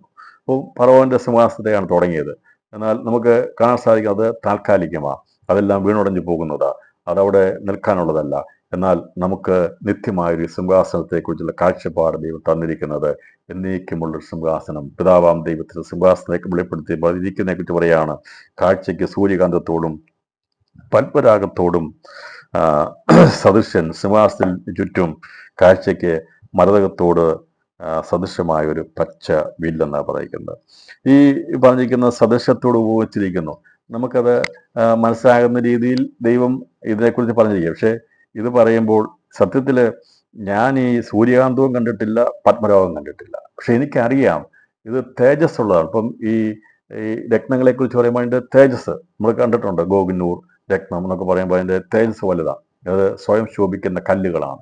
അപ്പം അത് ജ്വലിക്കുന്ന കല്ലുകളാണ്. ഇച്ചിരി പ്രകാശം വീണാൽ ജ്വലിക്കും. അതിനെയാണ് ഇവിടെ രേഖപ്പെടുത്തിയിരിക്കുന്നത്. അപ്പോൾ പിതാവാം ദൈവത്തെ സൂര്യകാന്തത്തോട് സദൃശനായി വെളിപ്പെടുത്തി. സൂര്യകാന്തം എന്ന് പറഞ്ഞാൽ അതൊരു രത്നമാണ്, സൂര്യകാന്തം. ഇപ്പൊ സൂര്യകാന്തത്തെക്കുറിച്ച് വെളിപ്പെടുത്താൻ കാരണം ഏറ്റവും വിലയേറിയ രത്നമായി നമുക്ക് കാണാൻ സാധിക്കുന്ന സൂര്യകാന്തമാണ്. അപ്പോൾ രത്നങ്ങളെ കുറിച്ച് പഠിക്കണമെങ്കിൽ 9 രത്നങ്ങളെ കൊണ്ടാണ് ലൂസിഫറിനെ ഉണ്ടാക്കിയത്. പിന്നെ നവരത്നങ്ങൾ കൊണ്ട് സൃഷ്ടിച്ചെന്നാണ് എഹെസ്കേൽ 28-ാം അധ്യായത്തിൽ പറഞ്ഞിരിക്കുന്നത്. അപ്പൊ നവരത്നങ്ങളാണ് പറഞ്ഞിരിക്കുന്നത്. അഹരോന്റെ വസ്ത്രത്തിന്മേൽ അവന്റെ വിശുദ്ധ അലങ്കാരത്തിന് വേണ്ടി അവന്റെ ആ വിശുദ്ധ വസ്ത്രത്തിന്മേൽ 12 രത്നങ്ങൾ പതിച്ചിരുന്നു. ഈ പുതിയ യെരൂശലേമിനുള്ള ബന്ധത്തിൽ 12 രത്നങ്ങളെ നമുക്ക് കാണാൻ സാധിക്കുന്നുണ്ട്. അതിന്റെ അതിനെക്കുറിച്ച് പറഞ്ഞിട്ടുണ്ട്. അപ്പോൾ അഹരോന്റെ പുരോഹിത ശുശ്രൂഷയ്ക്കുള്ള രത്നങ്ങളെ കുറിച്ച് പറഞ്ഞിട്ടുണ്ട്. അതുപോലെ തന്നെ എഹെസ്കേൽ പ്രവചനത്തിൽ 28-ാം അധ്യായത്തില് നവരത്നങ്ങൾ കൊണ്ടാണ് ഈ ലൂസിഫറിനെ സൃഷ്ടിച്ചിരുന്നത്. നമുക്ക് പിന്നീട് വെളിപ്പാട് പുസ്തകത്തിൽ കാണുവാൻ സാധിക്കുന്നത് 12 രത്നങ്ങളുള്ള അടിസ്ഥാനങ്ങളെ കുറിച്ചുള്ള വിവരണം വെളിപ്പാട് പുസ്തകത്തിൽ കൊടുത്തിട്ടുമുണ്ട്. എന്നാൽ ഇവിടെ അങ്ങനെ രത്നങ്ങളെക്കുറിച്ച് മനസ്സിലാക്കി തരുന്നത് ശോഭയെക്കുറിച്ചാണ്. അപ്പോൾ ലൂസിഫറിന് നവരത്നങ്ങളായിരുന്നു, അവൻ അത്രയും തേജസ്സുള്ളതായിരുന്നു. അതിനെയാണ് വെളിപ്പെടുത്തിയിരിക്കുന്നത്. അവനെ അതുകൊണ്ടാണ് ശിക്ഷിച്ചിരുന്നത്. അവനത് നഷ്ടപ്പെടുത്തുക. എന്നാൽ ഇവിടെ പറയുന്നത് ഈ കഥാവായ യേശു, പിതാവാൻ ദൈവം ഈ സൂര്യകാന്തത്തിന്റെ രത്നത്തിന്റെ ശരീരമല്ല അവനുള്ളത്. അതല്ല, നമുക്കത് മനസ്സിലാകാവുന്ന രീതിയിൽ പറഞ്ഞതേ ഉള്ളൂ. അല്ലാതെ ആരും ചിന്തിക്കരുത് പിതാവാൻ ദൈവം എന്ന് പറഞ്ഞാൽ അവന്റെ ശരീരം സൂര്യകാന്തമാണെന്ന് ചിന്തിക്കരുത്. ഭൂമിയിലുള്ള വസ്തുക്കളൊന്നും അല്ല. നമുക്കത് മനസ്സിലാകാൻ വേണ്ടി പറഞ്ഞ സൂര്യകാന്തത്തോടും പത്മരാഗത്തോടും സദൃശനാണ് പറയുന്നത്. അപ്പോൾ ഏറ്റവും വിലയേറിയ രക്തമായി നമുക്ക് വചനാടിസ്ഥാനത്തിൽ വെളിപ്പെടുത്തിയിരിക്കുന്നത് അത് സൂര്യകാന്തമാണ്. അതിന് തെളിവായിട്ട് വെളിപ്പാട് 21-ാം അധ്യായം 11-ാം വാക്യത്തിലാണ് പറഞ്ഞിരിക്കുന്നത്. അതിന്റെ ജ്യോതിസ് ഏറ്റവും വിലയേറിയ രക്തത്തിന് തുല്യമായി സ്ഫടിക സ്വച്ഛതയുള്ള സൂര്യകാന്തം പോലെയായിരുന്നു. അപ്പോൾ ഏറ്റവും വിലയേറിയ രക്തം ആരാണെന്ന് ചോദിച്ചാൽ വെളിപ്പാട് 21-ാം അധ്യായം 11-ാം വാക്യത്തെ ആധാരമാക്കി പറയണം, അത് സൂര്യകാന്തമാണ്. അപ്പോൾ ഏറ്റവും വിലയേറിയ ആ സൂര്യകാന്തത്തോടുള്ള ബന്ധത്തിലാണ് പിതാവാം ദൈവത്തിൻ്റെ ദേഹകാന്തിയെ വെളിപ്പെടുത്തിയിരിക്കുന്നത്. ഇരിക്കുന്നവൻ കാഴ്ചയ്ക്ക് സൂര്യകാന്തത്തോടും, അതോടുകൂടി പത്മരാഗം കൂടി കൂടുമ്പോഴുള്ള തേജസ് വർണ്ണിക്കാൻ പറ്റത്തില്ല. ഇപ്പം രണ്ട് രത്നങ്ങളുടെ രീതിയിൽ അതിനെ വെളിപ്പെടുത്തി ഏറ്റവും വിലയേറിയ എന്ന് പറഞ്ഞാൽ ഏറ്റവും തേജസ്സുള്ള, ഏറ്റവും ജ്യോതിസുള്ള രത്നമാണ്.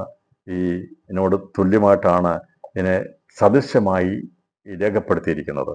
ഞാൻ പറഞ്ഞല്ലോ, ഇതൊരിക്കലും പിതാവാം ദൈവത്തിന്റെ ശരീരമല്ല പത്മരാഗം, അങ്ങനെ ചിന്തിക്കരുത്. അപ്പൊ നമുക്കറിയാം യേശു ക്രിസ്തുവിന്റെ ശരീരം വചനമാണ്. പിതാവാം ദൈവത്തിന്റെ ശരീരവും വചനത്തോട് ബന്ധപ്പെട്ടാണ് നിൽക്കുന്നത്. എന്ന് പറഞ്ഞതിൻ്റെ അർത്ഥം ദൈവമാണ് അവരുടെ സൃഷ്ടി നമുക്കറിയത്തില്ല, പക്ഷേ അത് മനസ്സിലാകാൻ. പക്ഷെ പിതാവാം ദൈവത്തിന്റെ ശരീരത്തെക്കുറിച്ച് പറഞ്ഞിരിക്കുന്നത് തേജസ് രൂപിയാണ്. അപ്പോൾ അത് രത്നങ്ങൾ കൊണ്ടുണ്ടായതല്ല, അത് സ്വർഗീയമാണ്. വചനമാകുന്ന ക്രിസ്തുവിന്റെ ശരീരം വചനമാണെങ്കിൽ പിതാവാം ദൈവത്തിന്റെ ശരീരവും അതുപോലെ തന്നെ ആ തേജസ്സുള്ളതാണ്. അത് വെളിപ്പെടുത്താൻ വേണ്ടി പറഞ്ഞിരിക്കുന്ന തേജസ്സാണ് ഇവിടെ പറഞ്ഞിരിക്കുന്നത്. സൂര്യകാന്തത്തോട്, കാഴ്ചയ്ക്ക് സൂര്യകാന്തത്തോടും പത്മരാഗത്തോടും സദൃശ്യൻ ഏകദേശമാണ് എന്ന് പറഞ്ഞു വെച്ചിരിക്കുക. നമുക്ക് മനസ്സിലാകാൻ രീതി വെച്ചിരിക്കുക. നമ്മളാരും, നിങ്ങൾ സൂര്യകാന്തം കണ്ടിട്ടോ എന്ന് എനിക്കറിയത്തില്ല, പത്മരാഗം കണ്ടോ ഞാൻ കണ്ടിട്ടില്ല. പക്ഷേ വേദവസ്തുവിന്റെ വചനാടിസ്ഥാനത്തിൽ ഇത് വിലയേറിയ രത്നമാണെന്നും സ്ഫടിക സ്വച്ഛതയുള്ളതാണെന്നും മനസ്സിലാക്കിയിട്ടുണ്ട്. സ്ഫടിക സ്വച്ഛത എന്ന് പറഞ്ഞാൽ, ഈ സ്ഫടികം എന്ന് പറഞ്ഞാൽ അപ്പുറം ഇപ്പുറം കാണാൻ സാധിക്കും. അതിൻ്റെ തേജസ് കൂടെ കാണുമ്പോൾ എത്ര ഇതാണ്. അപ്പം അതൊന്ന് ചിന്തിച്ചെടുക്കുക. ഈ സ്ഫടിക സ്വച്ഛതയുള്ള സൂര്യകാന്തം പോലെ ആയിരുന്നു എന്ന് പറയുമ്പോൾ യോഹന്നാൻ അത് കണ്ടിട്ട് അവൻ രേഖപ്പെടുത്തി, ഈ ശരീരത്തെ ഞാൻ കാണുമ്പോൾ സിംഹാസനിരിക്കുന്നവന്റെ ശരീരത്തിന്റെ കാന്തിയെക്കുറിച്ച് പറയുകയാണ്, ആ ശോഭയെക്കുറിച്ച് പറയുകയാണ്. അവൻ സ്വർഗത്തിന്റെ വാതിൽ തുറന്ന് കാണുമ്പോൾ സിംഹാസനിരിക്കുന്നവന്റെ ശരീരകാന്തിയെക്കുറിച്ച് പറയുകയാണത് അത് സൂര്യകാന്തത്തോടും അത് കാഴ്ചയ്ക്ക് അത് സൂര്യകാന്തത്തോടും പത്മരാഗത്തോടും സദൃശം എന്നാണ് പറയുന്നത്. 12 രത്നങ്ങൾ ഏതൊക്കെയാണെന്നുള്ളത് വെളിപ്പാട് പുസ്തകം 21-ാം അധ്യായം വായിച്ചാൽ മതി. അതിൻ്റെ അതുപോലെ തന്നെ അഹരോന്റെ വസ്ത്രത്തെക്കുറിച്ചുള്ള ഭാഗം പഠിച്ചാൽ മതി. 12 നവരത്നങ്ങളുള്ള ബന്ധത്തിൽ പലരും ഗ്രഹങ്ങളുള്ള ബന്ധത്തിൽ പഠിക്കുന്ന നവരത്നങ്ങളാണ്. ചിലരൊക്കെ നവരത്നങ്ങൾ കൊണ്ടുള്ള ആഭരണമൊക്കെ ധരിക്കാറുണ്ട്. പക്ഷേ നമുക്ക് അങ്ങനെയുള്ളതല്ല. നവരത്നങ്ങൾ ആരെ സൃഷ്ടിച്ചതായിരുന്നു? ലൂസിഫറിനെ സൃഷ്ടിച്ചതായിരുന്നു. എന്നാൽ നിലനിൽക്കുന്നത് 12 രത്നങ്ങളുടെ ബന്ധത്തിലാണ് പുതിയ യെരൂശലേമിനോടുള്ള ബന്ധത്തിൽ വെളിപ്പെടുത്തിയിരിക്കുന്നത്. അപ്പോൾ അത് നമ്മൾ പഠിക്കുമ്പോൾ അവിടെ നമ്മൾ മനസ്സിലാകും. പക്ഷേ ഈ രത്നങ്ങളെക്കുറിച്ചുള്ള ഒരു കാഴ്ചപ്പാട് കിട്ടാൻ വേണ്ടി ഞാനൊന്ന് ഏകദേശം ഒന്ന് പറഞ്ഞതേ ഉള്ളൂ. അപ്പം അത് പിതാവാം ദൈവത്തിന്റെ ശരീരം സൂര്യകാന്തമാണെന്ന് പഠിക്കരുത്. സൂര്യകാന്തവുമല്ല പത്മരാഗവുമല്ല, അതിനോട് സദൃശ്യപ്പെടുന്ന ആണ് അവന്റെ കാന്തി എന്ന് മാത്രമേയാണ് ഇവിടെ രേഖപ്പെടുത്തിയിരിക്കുന്നത്. അപ്പം സൂര്യകാന്തം എന്ന ഏറ്റവും വിലയേറിയ രത്നത്തിന്റെ ജ്യോതിസ് നമുക്ക് വർണ്ണിക്കാൻ പറ്റത്തില്ല. അതിനോടുകൂടെ പത്മരാഗത്തിന്റെ തേജസ് കൂടെ കൂടുമ്പോൾ തേജസ് എത്ര മഹത്തരമായിരിക്കും. തേജോമനായ ദൈവത്തിന്റെ തേജസ്സിനെ വർണ്ണിക്കുവാൻ മറ്റു വാക്കുകളൊന്നും ഇല്ലാത്തത് കൊണ്ടാണ് യോഹന്നാൻ ഇങ്ങനെ വിലയേറിയ രത്നങ്ങൾ കൊണ്ട് അവന്റെ ശരീരകാന്തിയെ സദൃശ്യപ്പെടുത്തിയിരിക്കുന്നത്. ഇത്രയുമാണ് യോഹന്നാൻ ആദ്യമായിട്ട് കാണുന്നത്. ഇത് ആ തേജസ്സിന്റെ അടുത്തേക്കാണ് നാം ചെല്ലാൻ പോകുന്നത്. ആർക്കും അടുത്തുകൂടാത്ത വെളിച്ചത്തിൽ വസിക്കുന്നവൻ ഇല്ല പറഞ്ഞിരിക്കുന്നത്. ആർക്കും അടുത്തുകൂടാത്ത, എന്നാൽ ആ ആർക്കും അടുത്തുകൂടാത്ത വെളിച്ചത്തിൽ വസിക്കുന്ന അവന്റെ അടുത്തേക്ക് എത്തിച്ചേരുവാൻ, അവനോട് കൂടെ സിംഹാസനത്തിൽ ഇരിക്കുവാനുള്ള സ്വാതന്ത്ര്യമാകുന്ന തേജസ്സാണ് നമുക്ക് ദൈവം നൽകുന്നത്. നമുക്കിന്ന് വിടുതലും, ഞാൻ പറഞ്ഞല്ലോ, തേജസ്സും എന്ന് പറയുമ്പോൾ അത് നമ്മുടെ സ്വാതന്ത്ര്യം, അത് തേജസ്സാണ്. പിതാവാം ദൈവത്തിന്റെ അടുത്ത് ആർക്കും അടുത്തുകൂടാത്ത വെളിച്ചത്തിൽ വസിക്കുന്നവന്റെ അടുത്തേക്ക് നമ്മെ എത്തിക്കുന്നത് പുത്തനായിരിക്കുന്ന ക്രിസ്തു മുഖാന്തരമാണ്. ദൂരസ്ഥരായിരുന്നു നമ്മെ സമീപസ്ഥരാക്കി തീർത്തപ്പോൾ നാം അവന്റെ സിംഹാസനത്തിൽ ഇരിക്കത്തക്കെന്ന് പറഞ്ഞാൽ അവനോട് ചേരത്തക്കവണ്ണം ഏറ്റവും അടുത്ത് ചെല്ലുവാൻ തക്കതായ ഒരു സൃഷ്ടി ഉണ്ടെങ്കിൽ അത് പുതിയ സൃഷ്ടിയായി തീർന്ന് തികവ് പ്രാപിക്കുന്ന ദൈവമക്കൾക്ക് മാത്രമേ ഉള്ളൂ. രാത്രിയിൽ ഈ ഒരു ദർശനം നമ്മുടെ ഹൃദയത്തിൽ നിന്ന് മങ്ങിപ്പോവാൻ പാടില്ല. അതെ, ഞാൻ ഒരു നാൾ എൻ്റെ ദൈവത്തെ കാണും, അവൻ്റെ സിംഹാസനത്തിൽ അടുത്ത് വരും. എനിക്കിരിപ്പാൻ യോഗ്യതയില്ലെങ്കിലും എന്നെ അതിന് യോഗ്യനാക്കി തീർക്കുന്ന എൻ്റെ കർത്താവ് മുഖാന്തരമായി ഞാൻ ഒരു നാൾ അവനോട് കൂടെ സിംഹാസനത്തിലിരിക്കുമെന്നുള്ള വിശ്വാസമുണ്ടാകണം. ഇതിൽ നാം അഹങ്കരിക്കുകയല്ല ചെയ്യേണ്ടത്, നാം ഏറ്റവും അധികമായി താഴ്മപ്പെടുകയാണ് ചെയ്യേണ്ടത്. അവിടെ ഇരിക്കണമെങ്കിൽ ഇവിടെ അഹങ്കരിച്ചാൽ പോകാൻ പറ്റത്തില്ല. നാം എത്രമാത്രം താഴുവാൻ കഴിയുമോ അത്രമാത്രം ഉയർത്തപ്പെടും. നാം ദൈവനം പഠിക്കും തോറും നാം അഹങ്കരിക്കുകയല്ല ചെയ്യേണ്ടത്. ദൈവനം മനസ്സിലാകും തോറും നാം ഏറ്റവും അധികമായി തന്നെത്താൻ താഴ്ത്തണം. തന്നെത്താൻ താഴ്ത്തി ദൈവത്തിന്റെ സ്വഭാവം, ക്രിസ്തുവിന്റെ സ്വഭാവം നമ്മളിൽ വരുവാൻ ഇടയാക്കണം. യേശു ക്രിസ്തു തന്നെത്താൻ താഴ്ത്തി, വായ തുറക്കാതെ. പ്രിയപ്പെട്ടവരെ, ചില സ്ഥലങ്ങളിൽ നാം വായ തുറക്കരുത്. നാം തന്നെത്താൻ താഴ്ത്തി കൊടുത്താൽ മതി. ഉയർത്തേണ്ടവൻ നമ്മെ ഉയർത്തും. അതെ, നാം ദിവസങ്ങൾ വചനം കേൾക്കും തോറും ക്രിസ്തുവിന്റെ സ്വഭാവം നമ്മളിൽ വരുവാൻ, യേശു ക്രിസ്തു നമ്മളെ സ്നേഹിച്ചതുപോലെ നമുക്കും സ്നേഹിക്കുവാൻ കർത്താവ് നമുക്ക് കൃപ നൽകട്ടെ. പലപ്പോഴും ഞാനത് ഓർക്കുമ്പോൾ എൻ്റെ ജീവിതത്തിൻ്റെ ബലഹീനതകളെക്കുറിച്ച് ഞാൻ ഓർക്കാറുണ്ട്. എനിക്കതുപോലെ സ്നേഹിപ്പാൻ കഴിയത്തില്ല, എനിക്കതുപോലെ ജീവിപ്പാൻ കഴിയത്തില്ല. എന്നാൽ എനിക്കൊരാഗ്രഹമുണ്ട്, എൻ്റെ കർത്താവ് ജീവിച്ചതുപോലെ, അവൻ സ്നേഹിച്ചതുപോലെ, അവൻ ഭൂമിയിൽ ജീവിച്ചതുപോലെ ഏകദേശമെങ്കിലും എങ്ങനെയെങ്കിലും അവൻ്റെ കാൽപാദമൊന്ന് പിൻപറ്റുവാൻ സാധിച്ചിരുന്നെങ്കിൽ എന്നുള്ള ആഗ്രഹമുണ്ട്. ഈ രാത്രിയിൽ ആഗ്രഹമാണ് ദൈവാത്മാവ് നമ്മൾ കൊണ്ടെത്തിക്കാൻ ആഗ്രഹിക്കുന്നത്. നമുക്ക് ആഗ്രഹമുണ്ടായിരിക്കണം. അപ്പോൾ ഇവിടെ ഈ പറയുന്ന അതിനെക്കുറിച്ച് പറയുമ്പോൾ സിംഹാസന അധികം പ്രതിപാദിക്കാതെ ഒരു ചുറ്റുമുള്ള മരതകത്തോട് സദൃശമായ പച്ചവില്ലിനെ കുറിച്ച് മാത്രമാണ് ഇവിടെ പറഞ്ഞിരിക്കുന്നത്. എന്നാൽ ഈ ഇതിനോട് ബന്ധത്തിൽ നമുക്ക് അതിൻ്റെ കൂടുതൽ കാര്യങ്ങൾ ദാനിയേൽ പ്രവചനത്തിൽ കാണാൻ സാധിക്കുന്നുണ്ട്. വയോധികനായ ഒരുവൻ ഇരുന്ന് ഇരിക്കുന്ന സിംഹാസന അഗ്നിജ്വാലയാണ്, അവൻ്റെ രഥചക്രം കത്തുന്ന തീയും ആണെന്നുള്ള വെളിപ്പെടുത്തൽ ദാനിയേൽ പ്രവചനത്തിലുണ്ട്. അതുപോലെ അവൻ്റെ മുമ്പിൽ നിന്ന് പുറപ്പെട്ടു ഒഴുകുന്നത് അഗ്നിനദിയാണ്. അതിനോട് കൂടെ ഇതെല്ലാം കൂടെ നമ്മൾ ചേർത്ത് പഠിച്ചാൽ നമുക്ക് ഏകദേശം ഒരു ചിത്രം മനസ്സിലാക്കാൻ സാധിക്കും. പഴയ നിയമത്തിൽ വെളിപ്പെടുത്തിയപ്പോൾ അഗ്നിനദിയാണ് ഒഴുകിയത്. എന്നാൽ പുതിയ നിയമത്തിൽ ദൈവസഭ എത്തിക്കഴിയുമ്പോൾ പളുങ്കിനൊത്ത കണ്ണാടിക്കടലാണ് അവിടെ ഉണ്ടാകുന്നത്. എന്നാൽ നിത്യതയിൽ കാണാൻ സാധിക്കുന്നത് ജീവജല നദിയാണ്. പഴയ നിയമത്തിൽ ദാനിയേൽ കാണുമ്പോൾ അഗ്നിനദിയാണ് കാണുന്നത്. പറഞ്ഞാൽ അഗ്നിനദിയാണ് കാണുന്നത്, ശോധനയും പരിശോധനയും ഒക്കെയാണ്. പറഞ്ഞാൽ അത് റിനീഫിങ്, അത് പ്രവർത്തി നടത്തുവാൻ വേണ്ടി അഗ്നിനദി അവർ ഒഴുകിക്കൊണ്ടിരിക്കുന്നത്. എന്നാൽ പുതിയ നിയമത്തിലേക്ക് വരുമ്പോൾ നമുക്ക് 4-ാം അധ്യായത്തിൽ കാണുന്ന പളുങ്കിനൊത്ത കണ്ണാടിക്കടലായിട്ട് അതൊക്കെ കാണുകയാണ്. എന്നാൽ നാം വെളിപ്പാട് പുസ്തകത്തിൽ കാണുമ്പോൾ കാണാൻ സാധിക്കുന്നത് അവൻ്റെ സിംഹാസനത്തിൽ നിന്ന് ജീവജല നദി ഒഴുകി എന്നാണ് പറയുന്നത്. അപ്പോൾ ഇതെല്ലാം കൂടെ നമ്മൾ മനസ്സിലാക്കുമ്പോൾ കാണാൻ സാധിക്കുന്ന അവസാനത്തിലേക്ക് എത്തണം, ജീവജല നദിയിലേക്ക് എത്തണം. അപ്പോൾ അഗ്നി നദി ഒഴുകുന്നു, പളുങ്കുകടൽ പോലുള്ള കണ്ണാടിക്കടൽ പോലുള്ള പരിശുദ്ധന്മാരെ വെളിപ്പെടുന്നു. തീ കലർന്ന കണ്ണാടിക്കടൽ എന്നാണ് പറയുന്നത്, പളുങ്കുകടൽ എന്നാണ് പറയുന്നത്. അതിൻ്റെ അർത്ഥം കാണിക്കുന്നത് അത് ഇനിയും സംഭവങ്ങൾ നടക്കാനുണ്ട് എന്നുള്ളത് കാണിക്കുന്നത്. അപ്പോൾ അവൻ്റെ ഒഴുകുന്ന അഗ്നിനദിയാണെന്നാണ് പറയുന്നത്. ഇതെല്ലാം മാറി, ന്യായവിധിയെല്ലാം മാറി അവസാനമായി കാണുന്നത് തീ കലർന്ന പളുങ്കടലല്ല, ജീവജല നദി. ഞാനത് ഏകദേശം ഒന്ന് പറഞ്ഞു പോയതാ. അഗ്നിനദിയായിട്ട് ദാനിയേൽ കാണുന്നെങ്കിൽ പുതിയ നിയമത്തിൽ കണ്ണാടിക്കടലിന് പളുങ്ക് കടലിന് തുല്യമായിട്ടാണ്, തീ കലർന്ന പളുങ്കടൽ പോലെയാണ് നമുക്ക് സഭയെടുക്കപ്പെട്ട ശേഷമായി പരിശുദ്ധാത്മാവിനെ കാണിക്കുന്നതെങ്കിൽ അവസാനമായിട്ട് അഗ്നിനദിയല്ല ഒഴുകുന്നത്, അതെല്ലാം മാറിയിട്ട് ജീവജല നദിയാണ് ഒഴുകുന്നത്. അപ്പോൾ അത് നിത്യതയിലാണ് വെളിപ്പെടുന്നത്. അപ്പോൾ അതുവരെയുമുള്ള കാര്യങ്ങളെക്കുറിച്ച് പറയുമ്പോൾ ഇതെല്ലാം നമുക്ക് മനസ്സിലാക്കിയെടുക്കാൻ വേണ്ടി ഓരോ സന്ദർഭത്തിൽ കണ്ടിരിക്കുന്ന കാര്യങ്ങളുടെ വ്യാപ്തി മനസ്സിലാക്കാൻ വേണ്ടിയാണ് ഞാനിവിടെ ഈ ഭാഗം വന്ന് ഉദ്ധരിച്ചിരിക്കുന്നത്.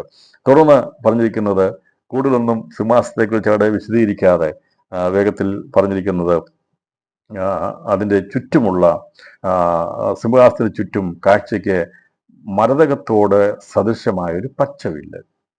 ഈ പച്ചവില്ല് എന്താണ് എന്നുള്ളത് അതിനെ നമ്മൾ വ്യാഖ്യാനിക്കണം.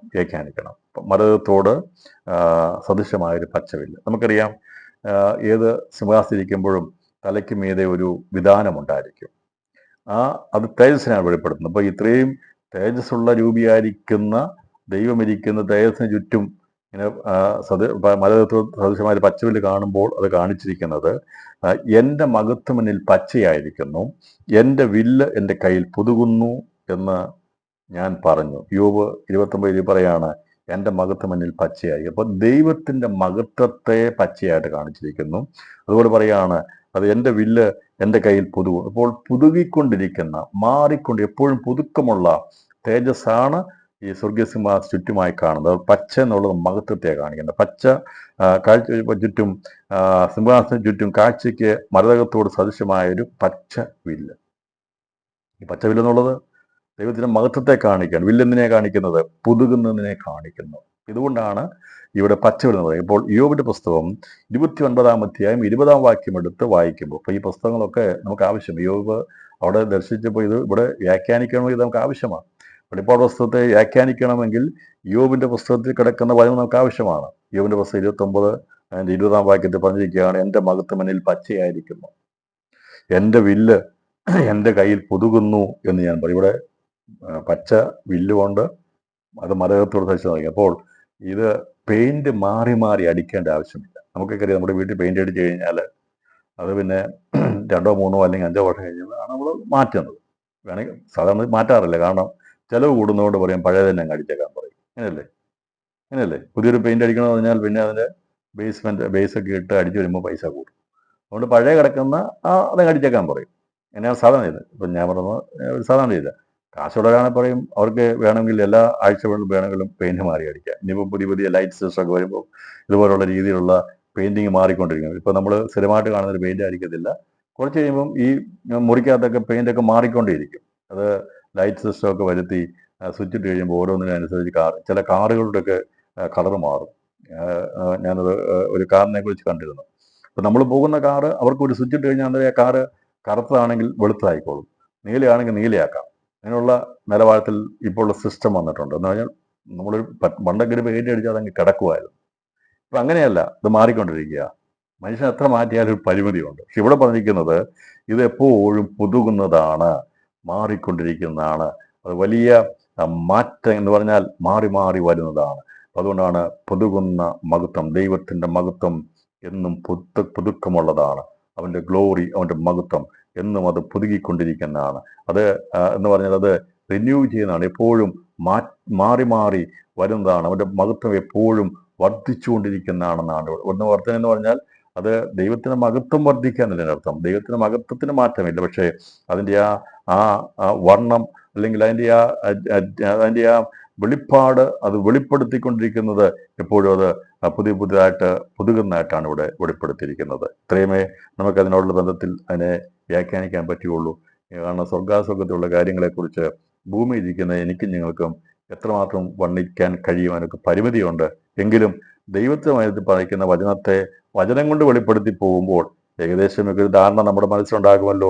അല്ലാതെ ഇവിടെ ഈ പറഞ്ഞിരിക്കുന്ന കാര്യത്തിന്റെ അർത്ഥം മനസ്സിലാകുമ്പോൾ ഇപ്പൊ മരതകത്തോട് സിംഹാസന ഇതിന് ഇരിക്കുന്ന സിംഹാസന ചുറ്റും കാഴ്ചയ്ക്ക് മരതകത്തോട് സദൃശ്യമായ ഒരു പച്ചവൽ എന്ന് പറയുമ്പോൾ മഹത്വമായിരിക്കുന്ന പുതുകിക്കൊണ്ടിരിക്കുന്ന മരതകത്തോട് സദൃശമായിരിക്കുന്ന ഈ വിധാനം അത് മാറിക്കൊണ്ടിരിക്കുന്നു. അതാണ് സിംഹാസനറ്റുമായി കാണുന്നത്. അടുത്തത് പറയുക, സിംഹാസനത്തിന്റെ ചുറ്റിലും 24 സിംഹാസനം, വെള്ളയുടുപ്പ് ധരിച്ചും കൊണ്ട് സിംഹാസനത്തിലിരിക്കുന്ന 24 മൂപ്പന്മാർ, അവരുടെ തലയിൽ പൊൻകിരീടം. അപ്പം ഇതൊരു വ്യത്യസ്തമായിരിക്കുന്ന കാഴ്ചപ്പാടാണ്. അപ്പോൾ അതിന് മുമ്പ് കണ്ട ദർശനങ്ങളൊക്കെ അവർ കണ്ടത് ഒരു സിംഹാസനത്തെയാണ് കണ്ടത്. എന്നാൽ പുതിയ നിയമത്തിൽ ഇവിടെ ദൈവസഭ എടുക്കപ്പെട്ട ശേഷമായി ഇവിടെ കാണുന്നത് ഒരു സിംഹാസനമല്ല. അപ്പൊ നമുക്കിപ്പോൾ സ്വർഗത്തിൽ കാണുന്നത് 3 സിംഹാസനമാണുള്ളത്. 3 സിംഹാസനമാണ് സ്വർഗത്തിലുള്ളത്. ഇപ്പോൾ ഉള്ളത് 3 സിംഹാസനം. എത്ര സിംഹാസനത്തെ കുറിച്ച് വെളിപ്പാട് പുസ്തകം പറഞ്ഞത് ഞാൻ ജസ്റ്റ് ഒന്ന് സിംഹാസനത്തെ കുറിച്ച് പറഞ്ഞു പോവുകയാണ്. 3 സിംഹാസനമാണ് സ്വർഗാസ്വർഗത്തിൽ ഇപ്പോൾ ഉള്ളത്. ഒന്ന് പിതാവാം ദൈവത്തിന്റെ സിംഹാസനം, 2 വലത്ത് ഭാഗത്തിരിക്കുന്ന പുത്രന്റെ സിംഹാസനം, 3 പരിശുദ്ധാത്മാവിന്റെ സിംഹാസനം ഉണ്ടോ? ഉണ്ട്. പരിശുദ്ധാത്മാവ് ദൈവമാണ്. സ്വർഗത്തിന്റെ ദൈവാലയത്തിലെ സിംഹാസനം പരിശുദ്ധാത്മാവിന്റെ സിംഹാസനമാണ്.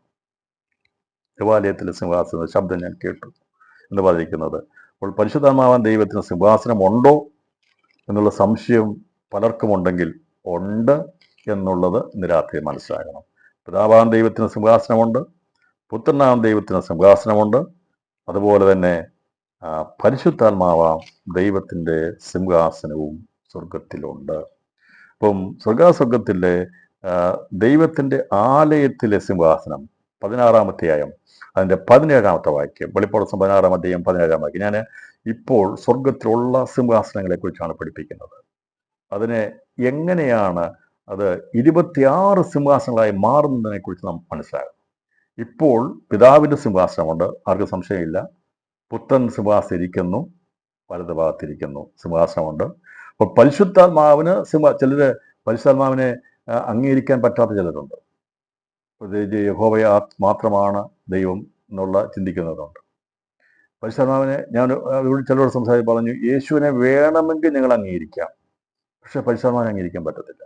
അതുകൊണ്ടാണ് ഞാൻ ഈ ആശീർവാദം പറയുമ്പോഴും പരിശുദ്ധാത്മാവാം ദൈവം എന്ന് പറയുന്നത്. ചില ശ്രദ്ധിച്ചിട്ടുണ്ടോ?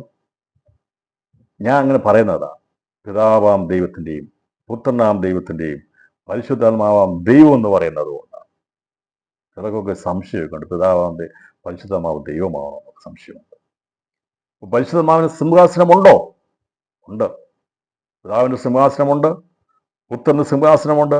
എനിക്ക് പിതാവിനെയും പുത്രനെയും പരിശുദ്ധാത്മാവിനെയും എനിക്ക് ഉയർത്തണം, നമുക്ക് ഉയർത്തണം. അവൻ പരിശുദ്ധനാണ്, പരിശുദ്ധനാണ്, പരിശുദ്ധനാണ് എന്ന് പറഞ്ഞാൽ പിതാവാം ദൈവം പരിശുദ്ധനാണ്, പുത്രനാം ദൈവം പരിശുദ്ധനാണ്, പരിശുദ്ധാത്മാവാം ദൈവം പരിശുദ്ധനാണ്. പിതാവാം ദൈവത്തിന്റെ സിംഹാസനത്തെ കുറിച്ച് കണ്ടു. പുത്രന്റെ സിംഹാസനം ഉണ്ടെന്നുള്ളത് നമുക്കറിയാം. പിതാവിന്റെ വലത്ത് ഭാഗത്തിരിക്കുന്ന പുത്രൻ. കർത്താവ് പറഞ്ഞു, ഞാൻ ഇരിക്കുന്നത് എടുക്കുന്നിടത്ത് എൻ്റെ സിംഹാസനം നിങ്ങൾ ഇരിക്കും. അപ്പോൾ 3 സിംഹാസനം ഇപ്പോൾ ഉണ്ട്. അതിൽ 2 പേര് ഉപവശരാണ്. ഒന്ന് പിതാവാം ദൈവമുണ്ട്, പുത്രനാം ദൈവമുണ്ട്. എന്നാൽ പരിശുദ്ധാത്മാവ് ഇരുന്നിരുന്ന സിംഹാസനമാണ് അത് സിംഹാസനം ദൈവത്തിന്റെ ആലയത്തിലാണ്. 16-ാം അധ്യായം അതിന്റെ 17-ാം വാക്യം. 7-ാമത്തവൻ തന്റെ കലശം ആകാശത്തിൽ ഒഴിച്ചു, അപ്പോൾ സംഭവിച്ചു തീർന്നു എന്നൊരു മഹാശബ്ദം ദൈവാലയത്തിലെ സിംഹാസനത്തിൽ നിന്ന് വന്നു. അപ്പോൾ ദൈവത്തിന്റെ ആലയം, സ്വർഗാസ്വർഗത്തിലെ ദൈവത്തിന്റെ ആലയത്തിൽ ഉള്ള സിംഹാസനം പരിശുദ്ധാത്മാവിന്റെ സിംഹാസനമുണ്ട്. അപ്പോൾ പിതാവിനും പുത്രനും പരിശുദ്ധാത്മാവിനും സിംഹാസനമുണ്ട്. അതിൽ നമുക്ക് കാണാൻ സാധിക്കുന്നത് കർത്താവായ യേശു ക്രിസ്തു ലോകത്തിലേക്ക് വരുന്നതിന് മുമ്പ് ഈ പിതൃത്വ പരിശുദ്ധാത്മാവിന്റെ സിംഹാസനം അവിടെ ഉണ്ടായിരുന്നു. എന്നാൽ യേശു ക്രിസ്തു ഭൂമിയിലേക്ക് വന്ന ശേഷമായി അവൻ മരിച്ചടക്കപ്പെട്ട് ഉയർത്തെഴുന്നേറ്റ് കഴിഞ്ഞപ്പോൾ അവൻ പിതാവിന്റെ വലത്ത് ഭാഗത്തിരിക്കുന്നു. സ്വർഗാസത്തിൽ സിംഹാസനിരുന്ന പരിശുദ്ധാത്മാവാൻ ദൈവം ആ സിംഹാസനം വിട്ടിറങ്ങിയാണ് ഇപ്പോൾ ഈ താണഭൂമിയിലേക്ക് വന്ന് ഇവിടെ പ്രവർത്തിച്ചുകൊണ്ടിരിക്കുന്നത്. അവൻ ആ സിംഹാസനത്തിലേക്ക് തിരികെ കരയേറിപ്പോകും. 3 സിംഹാസനങ്ങളെ നമുക്ക് മനസ്സിലാക്കാൻ സാധിക്കുന്നു. എന്നാൽ ഇവിടെ അതിൽ നിന്ന് വ്യത്യസ്തമായിട്ട് അതിനെ 26 സിംഹാസനമായി മാറുകയാണ്. അപ്പം വെളിപ്പാട് പുസ്തകത്തിൽ സ്വർഗാസ്വർഗത്തിൽ എത്ര സിംഹാസനം ഉണ്ടെന്ന് ചോദിച്ചാൽ 1 സിംഹാസനമല്ല, 2 അല്ല, 3 അല്ല. ഇനി ഇപ്പം 3 വരെ നമുക്കറിയാം.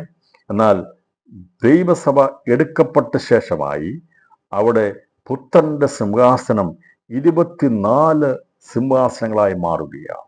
അതാണ് പുത്രന്റെ സിംഹാസനം. അവിടെയാണ് നമ്മെ ഇരുത്താമെന്ന് പറഞ്ഞിരിക്കുന്നത്. ഇപ്പോൾ 1 സിംഹാസനമേ ഉള്ളൂ എന്ന് പറഞ്ഞാൽ പുത്രന്റെ ഒരു സിംഹാസനമാണ് ഉള്ളത്. ഈ പുത്രന്റെ സിംഹാസനമാണ് 24 സിംഹാസനമായിട്ട് മാറുന്നത്. അപ്പോൾ 24 പിതാവിന്റെ സിംഹാസനം 25, പരിശുദ്ധമായ സിംഹാസനങ്ങൾ 26 സിംഹാസനങ്ങൾ ഉണ്ടാകും ഭാവിയിൽ. ഇപ്പോൾ അവിടെ പിതാവിൻ്റെയും പുത്രൻ്റെയും സിംഹാസനമുണ്ട്. പരിശുദ്ധാത്മാവിന്റെ സിംഹാസനത്തിൽ ഇപ്പോൾ അത് അവിടെ പരിശുദ്ധാത്മാവ് ഭൂമിയിലാണ്. ഇപ്പോൾ ഈ ശുശ്രൂഷ തികച്ച് പരിശുദ്ധാത്മാവ് ആ സിംഹാസനത്തിലേക്ക് എത്തും. അപ്പോൾ അവനോട് കൂടെ ചെല്ലുന്ന മണവാട്ടി സഭയ്ക്കിരിക്കാൻ വേണ്ടി, ഇപ്പോൾ ദൈവസഭ എടുക്കപ്പെട്ടാൽ എവിടെയെന്ന് ചോദിക്കുമ്പോൾ പിതാവാം ദൈവത്തോടുള്ള ബന്ധത്തിൽ, അധികാരത്തോടുള്ള ബന്ധത്തിൽ 24 മൂപ്പന്മാരെ കാണിച്ചിരിക്കുന്നത് അത് ഇവിടെ നിന്ന് എടുക്കപ്പെടുന്ന ദൈവസഭയുടെ അധികാരത്തെ വെളിപ്പെടുത്തുകയാണ്. അതുകൊണ്ടാണ് ഇവിടെ രേഖപ്പെടുത്തിയിരിക്കുന്നത് 24 മൂപ്പന്മാർ വെള്ള ഉടുപ്പ് ധരിച്ചും കൊണ്ട്. ഞാൻ ഒരിക്കൽ പറഞ്ഞിരുന്നു, വെള്ള നിലയെങ്കിൽ വ്യത്യാസമുണ്ട്, വെള്ള ഉടുപ്പും തമ്മിൽ വ്യത്യാസമുണ്ടെന്നുള്ളത്. അപ്പോൾ വെള്ള ഉടുപ്പ് ധരിക്കാൻ ഉള്ള അധികാരം അത് കൊടുത്തിരിക്കുന്നത് ജയാളികൾക്കാണ്. സഭയുള്ള ദൂത് പറയുമ്പോൾ 3-ാം അധ്യായം അതിൻ്റെ 4-ാം വാക്യത്തിൽ പറഞ്ഞു. ഞാൻ പറഞ്ഞല്ലോ ഇതൊക്കെ ആവശ്യമുണ്ടെന്ന് ഞാൻ പറഞ്ഞിരുന്നല്ലോ. 3-ാം അധ്യായം 4-ാം വാക്യത്തിൽ പറഞ്ഞിരിക്കുന്നത്, എങ്കിലും ഉടുപ്പ് മലിനമാകാത്ത കുറെ പേർ സദീസിൽ നിനക്കുണ്ട്. അവർ യോഗ്യന്മാരാകിയാൽ വെള്ള ധരിച്ചും കൊണ്ട് എന്നോട് കൂടെ നടക്കും. ജയിക്കുന്നവൻ വെള്ള ഉടുപ്പ് ധരിക്കും.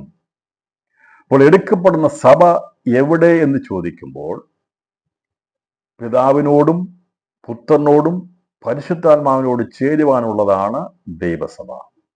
അപ്പോൾ പിതാവാം ദൈവം ഇരിക്കുന്ന സിംഹാസനം അധികാരത്തോടുള്ള ബന്ധത്തിൽ വെളിപ്പെടുമ്പോൾ അവനോട് കൂടെ ഇരിക്കാനുള്ള അധികാരമാണ് 24 മൂപ്പന്മാർക്ക് ലഭിക്കുന്നത്. അവർ വെള്ളയുടുപ്പ് ധരിച്ചാണ് ഇരിക്കുന്നത്. വെള്ളയുടുപ്പ് ധരിക്കുന്ന ആർക്കാണ് ലഭിക്കുന്നത്? ജയാളികൾക്കാണ് ലഭിക്കുന്നത്. അപ്പോൾ 24 മൂപ്പന്മാർ അവരെ വെളിപ്പെടുത്തിയിരിക്കുന്നത് ദൈവസഭയുടെ ജയാളികളാകുന്ന ആദിജാതന്മാരുടെ സഭയെ പ്രതിനിധീകരിക്കാൻ വേണ്ടിയാണ് 24 മൂപ്പന്മാരെ അവിടെ വെളിപ്പെടുത്തിയിരിക്കുന്നത്. 24 മൂപ്പന്മാർ. ഈ 24 സിംഹാസനം 24 മൂപ്പന്മാരുടെ ബന്ധത്തിൽ പറഞ്ഞിരിക്കുന്നത് എടുക്കപ്പെടുന്ന സഭ പിതാവാം ദൈവത്തോടുള്ള ബന്ധത്തിൽ, അധികാരത്തോടുള്ള ബന്ധത്തിൽ പൊൻകിരീടം ധരിച്ച് സിംഹാസിരിക്കാനുള്ള അധികാരത്തെ വെളിപ്പെടുത്തുന്നു. സഭ എവിടെയാണ്? സ്വർഗീയ സിംഹാസനത്തിൽ പിതാവിനോടുള്ള ബന്ധത്തിൽ 24 മൂപ്പന്മാരുടെ ബന്ധത്തെ വെളിപ്പെടുത്തിയിരിക്കുന്നു. 24 മൂപ്പന്മാർ ആരൊക്കെയാണെന്നുള്ളത് നമ്മൾ പഠിക്കും. 24 മൂപ്പന്മാർ ആരാണെന്നുള്ളത്. അപ്പൊ ആരാണ് 24 മൂപ്പന്മാർ എന്നുള്ളത്? 24 മൂപ്പന്മാരെ കുറിച്ച് നമ്മൾ പഠിപ്പിച്ചിട്ടുണ്ട്. അത് ഗ്രഹിക്കും. 24 മൂപ്പന്മാർ ഇപ്പോൾ മനസ്സിലാകുക. അത് എന്തിനാ കാണിക്കുന്നത്? എടുക്കപ്പെടുന്നത് ജയാളികൾ വെള്ളയുടുപ്പ്. ഇതുകൊണ്ടാണ് ഇത് വ്യാഖ്യാനിക്കാൻ പറ്റുന്നത്. ഇവിടെ വെള്ളയുടുപ്പ് ധരിച്ചും കൊണ്ടിരിക്കുന്നത് പറഞ്ഞെങ്കിൽ അത് സഭയുടെ ജയാളികളാണെന്ന് ഈ ഇരിക്കുന്ന മൂപ്പന്മാർ ആരാണെന്ന് പലർക്കും അറിയത്തില്ല. അത് എവിടെ നിന്ന് ശിക്ഷ? ഇപ്പൊ എന്താ കാര്യം? എന്താ കുഴപ്പം? എന്താ സംഭവിച്ചതെന്താ? എടുക്കപ്പെടുന്ന സഭയെ മണിയറയെ വെച്ചാൽ പിന്നെ ഇത് പഠിപ്പിക്കാൻ പറ്റുമോ? പറ്റത്തില്ല. പറ്റുമോ? പറ്റത്തില്ല. മണിയറയല്ല സഭയിരിക്കുന്നത്. മണിയറയിലാണോ സഭയിരിക്കുന്നത്? അല്ല. എവിടെയായിരിക്കുന്നത്? നാം അധികാരത്തോടുള്ള ബന്ധത്തിൽ സിംഹാസനിരിക്കാനുള്ളവരാണ്. എന്താണ് അതിന് തെളിവ്? ജയാളികൾക്ക് ലഭിക്കുന്നത് വെള്ളയുടുപ്പാണ്. ജയിക്കുന്നവൻ, വെളിപ്പാട് പുസ്തകം 3-ാം അധ്യായം അതിൻ്റെ 4 വാക്യങ്ങൾ, എങ്കിലും ഉടുപ്പ് മലിനമാകാത്ത കുറെ പേർ സർദീസിൽ നിനക്കുണ്ട്. അവർ യോഗ്യന്മാരാകിയാൽ വെള്ള ധരിച്ചും കൊണ്ട് എന്നോട് കൂടെ നടക്കും. ജയിക്കുന്നവൻ വെള്ളയുടുപ്പ് ധരിക്കും. അവന്റെ പേർ ഞാൻ ജീവവസ്തു മായ്ച്ചു കളയാതെ അവന്റെ പിതാവിന്റെ സന്നിധിയിലും അവന്റെ ദൂതന്മാരുടെ മുമ്പിലും അവന്റെ പേർ ഏറ്റുപറയും എന്നാണ് പറഞ്ഞിരിക്കുന്നത്. വെള്ളയുടുപ്പ് ധരിക്കുന്ന ജീവവസ്തുത്തിൽ നിന്ന് പേര് ഉന്നതമായ ആദിജാതനും സ്വർഗത്തിൽ പേരിക്കുന്ന ആദിജാതന്മാരുടെ സംഘത്തിൽപ്പെട്ട് കഴിയുമ്പോൾ ജയാളികളാർക്കും ലഭിക്കുന്നതാണ് വെള്ളയുടുപ്പ്. അവൻ ജയാളിയായതുകൊണ്ട് അവന്റെ പേര് മായ്ച്ചു കളയത്തില്ലെന്നാണ് പറയുന്നത്. അപ്പോൾ ഈ ഒരു കാഴ്ചപ്പാട് നമുക്ക് ഉണ്ടായി. അപ്പം ജയാളികൾക്ക് മാത്രമേ ഉള്ളൂ കേട്ടോ ഒരാണ് ഇരിക്കുന്നത്. ഈ ചിലർ രക്ഷ നഷ്ടപ്പെട്ടു പോകുകയില്ല എന്ന് പറയുന്ന പോലെയാണ് ഈ പെന്തക്കോസ്തുകാര് ഈ സഭയുള്ള എല്ലാവരും എടുക്കപ്പെടുമെന്ന് പഠിപ്പിക്കുന്നത്. ഞാൻ രാവിലെ ചിന്തിപ്പാട്ടടിയാതെ നമ്മളതിനെ ശക്തി കൂട്ടി രക്ഷ നഷ്ടപ്പെടും, ജീവവസ്തു പേര് മായച്ചിടും. ചിലർ വാദിക്കും ഇല്ല, രക്ഷിക്കപ്പെടുന്നവരുടെ പേര് മായച്ചിട രക്ഷ നഷ്ടപ്പെടുത്തില്ലെന്ന് വാദിക്കുന്നവരുണ്ട്. പക്ഷെ നമ്മൾ ചില പിടിക്കും. എന്താണെന്നറിയാമോ? ജീവവസ്തു പേരുള്ള എല്ലാവരും സ്വർഗത്തിൽ പോകും, കർത്താവിനും എടുക്കപ്പെടുമെന്ന് പഠിപ്പിക്കും. ഇങ്ങനെ ചില പിടിവാശികൾ വെച്ചുകൊണ്ടിരിക്കാതെ വചനം ഗ്രഹിക്കണം, മനസ്സിലാക്കണം. വചനത്തിനനുസരിച്ച് വേണം നമ്മുടെ കാര്യങ്ങളെ മനസ്സിലാക്കിയെടുക്കാനായിട്ട്. രാത്രി സമയം പോയതുകൊണ്ട് ഞാൻ അവസാനിപ്പിക്കാം. അപ്പോൾ സഭകൾ എല്ലാവരും കൂടി കർത്താവിനും മധ്യാകാശം കൊണ്ട് എടുക്കപ്പെടത്തില്ല എന്നുള്ളത് ഇതിനോടകം പല ആവർത്തി നമ്മൾ മനസ്സിലാക്കിയിരുന്നു. ആരാണ് എടുക്കപ്പെടുന്നത്? ജയാളികളാണ്. അവർക്ക് ധരിക്കാൻ ലഭിക്കുന്ന വസ്ത്രമെന്താണ്? വെള്ളയുടുപ്പാണ് അവർ ധരിക്കുന്നത്. വെള്ളയുടുപ്പ് ധരിച്ചുകൊണ്ട് സിംഹാസനിക്കുന്ന 24 മൂപ്പന്മാരെ കാണിച്ചിരിക്കുന്നത് ഉത്തനാം യേശുക്രിസ്തുവിന്റെ സിംഹാസനത്തിൽ 24 മൂപ്പന്മാരായിരിക്കണം. അവരുടെ മണവാട്ടി സഭാധിജാതന്മാരുടെ സഭയിരിക്കുന്നത് പിതാവാം ദൈവത്തോടുള്ള ബന്ധത്തിൽ അതിനെ പങ്കാളി അല്ലെങ്കിൽ പിതാവാം ദൈവത്തോടുള്ള ബന്ധത്തിൽ നാം ഒന്നായിത്തീരുന്നു എന്നുള്ളതിൻ്റെ ബന്ധത്തിലാണ്, അധികാരത്തോടുള്ള ബന്ധത്തിലാണ് 24 മൂപ്പന്മാർ ഈ എടുക്കപ്പെടുന്ന സഭയെ അവിടെ വെളിപ്പെടുത്തിയിരിക്കുന്നത്. അപ്പോൾ മൂപ്പന്മാരുടെ ബന്ധത്തിൽ 24 മൂപ്പന്മാരെ കുറിച്ച് പറയുമ്പോൾ 24 മൂപ്പന്മാർ ആരാണെന്നുള്ളതിനെ കുറിച്ച് ഒരുപാട് വാദഗതികളും ചിന്തകളും പഠിപ്പിക്കലും ഒക്കെ ഉണ്ട്. ഇതിന്റെ പ്രസക്തമായ ചില പഠിപ്പികളെ കുറിച്ച് ഞാൻ പറയാം. ഒന്ന്, 24 മൂപ്പന്മാർ 12 കർത്താവിൻ്റെ ശിഷ്യന്മാരും 12 പഴയ നിയമത്തിലെ 12 ഗോത്രപിതാക്കന്മാരുമാണെന്ന് പഠിപ്പിക്കുന്നവരുണ്ട്. 12 ശിഷ്യന്മാരും 12 ഗോത്രപിതാക്കന്മാർ, 24 നമ്പർ തേച്ചെടുക്കാൻ വേണ്ടിയാണ്.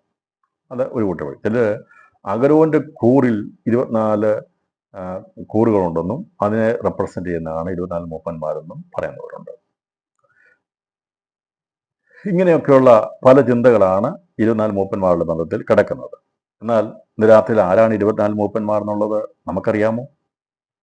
24 മൂപ്പന്മാർ ആരാണ്? ഇപ്പൊ നമ്മളിവിടെ വെളിപ്പെടുത്തി, സ്വർഗാസുഖത്തിൽ എടുക്കപ്പെടുന്ന ആൺകുട്ടിയാണ് സിംഹാസനിരിക്കുന്നത്.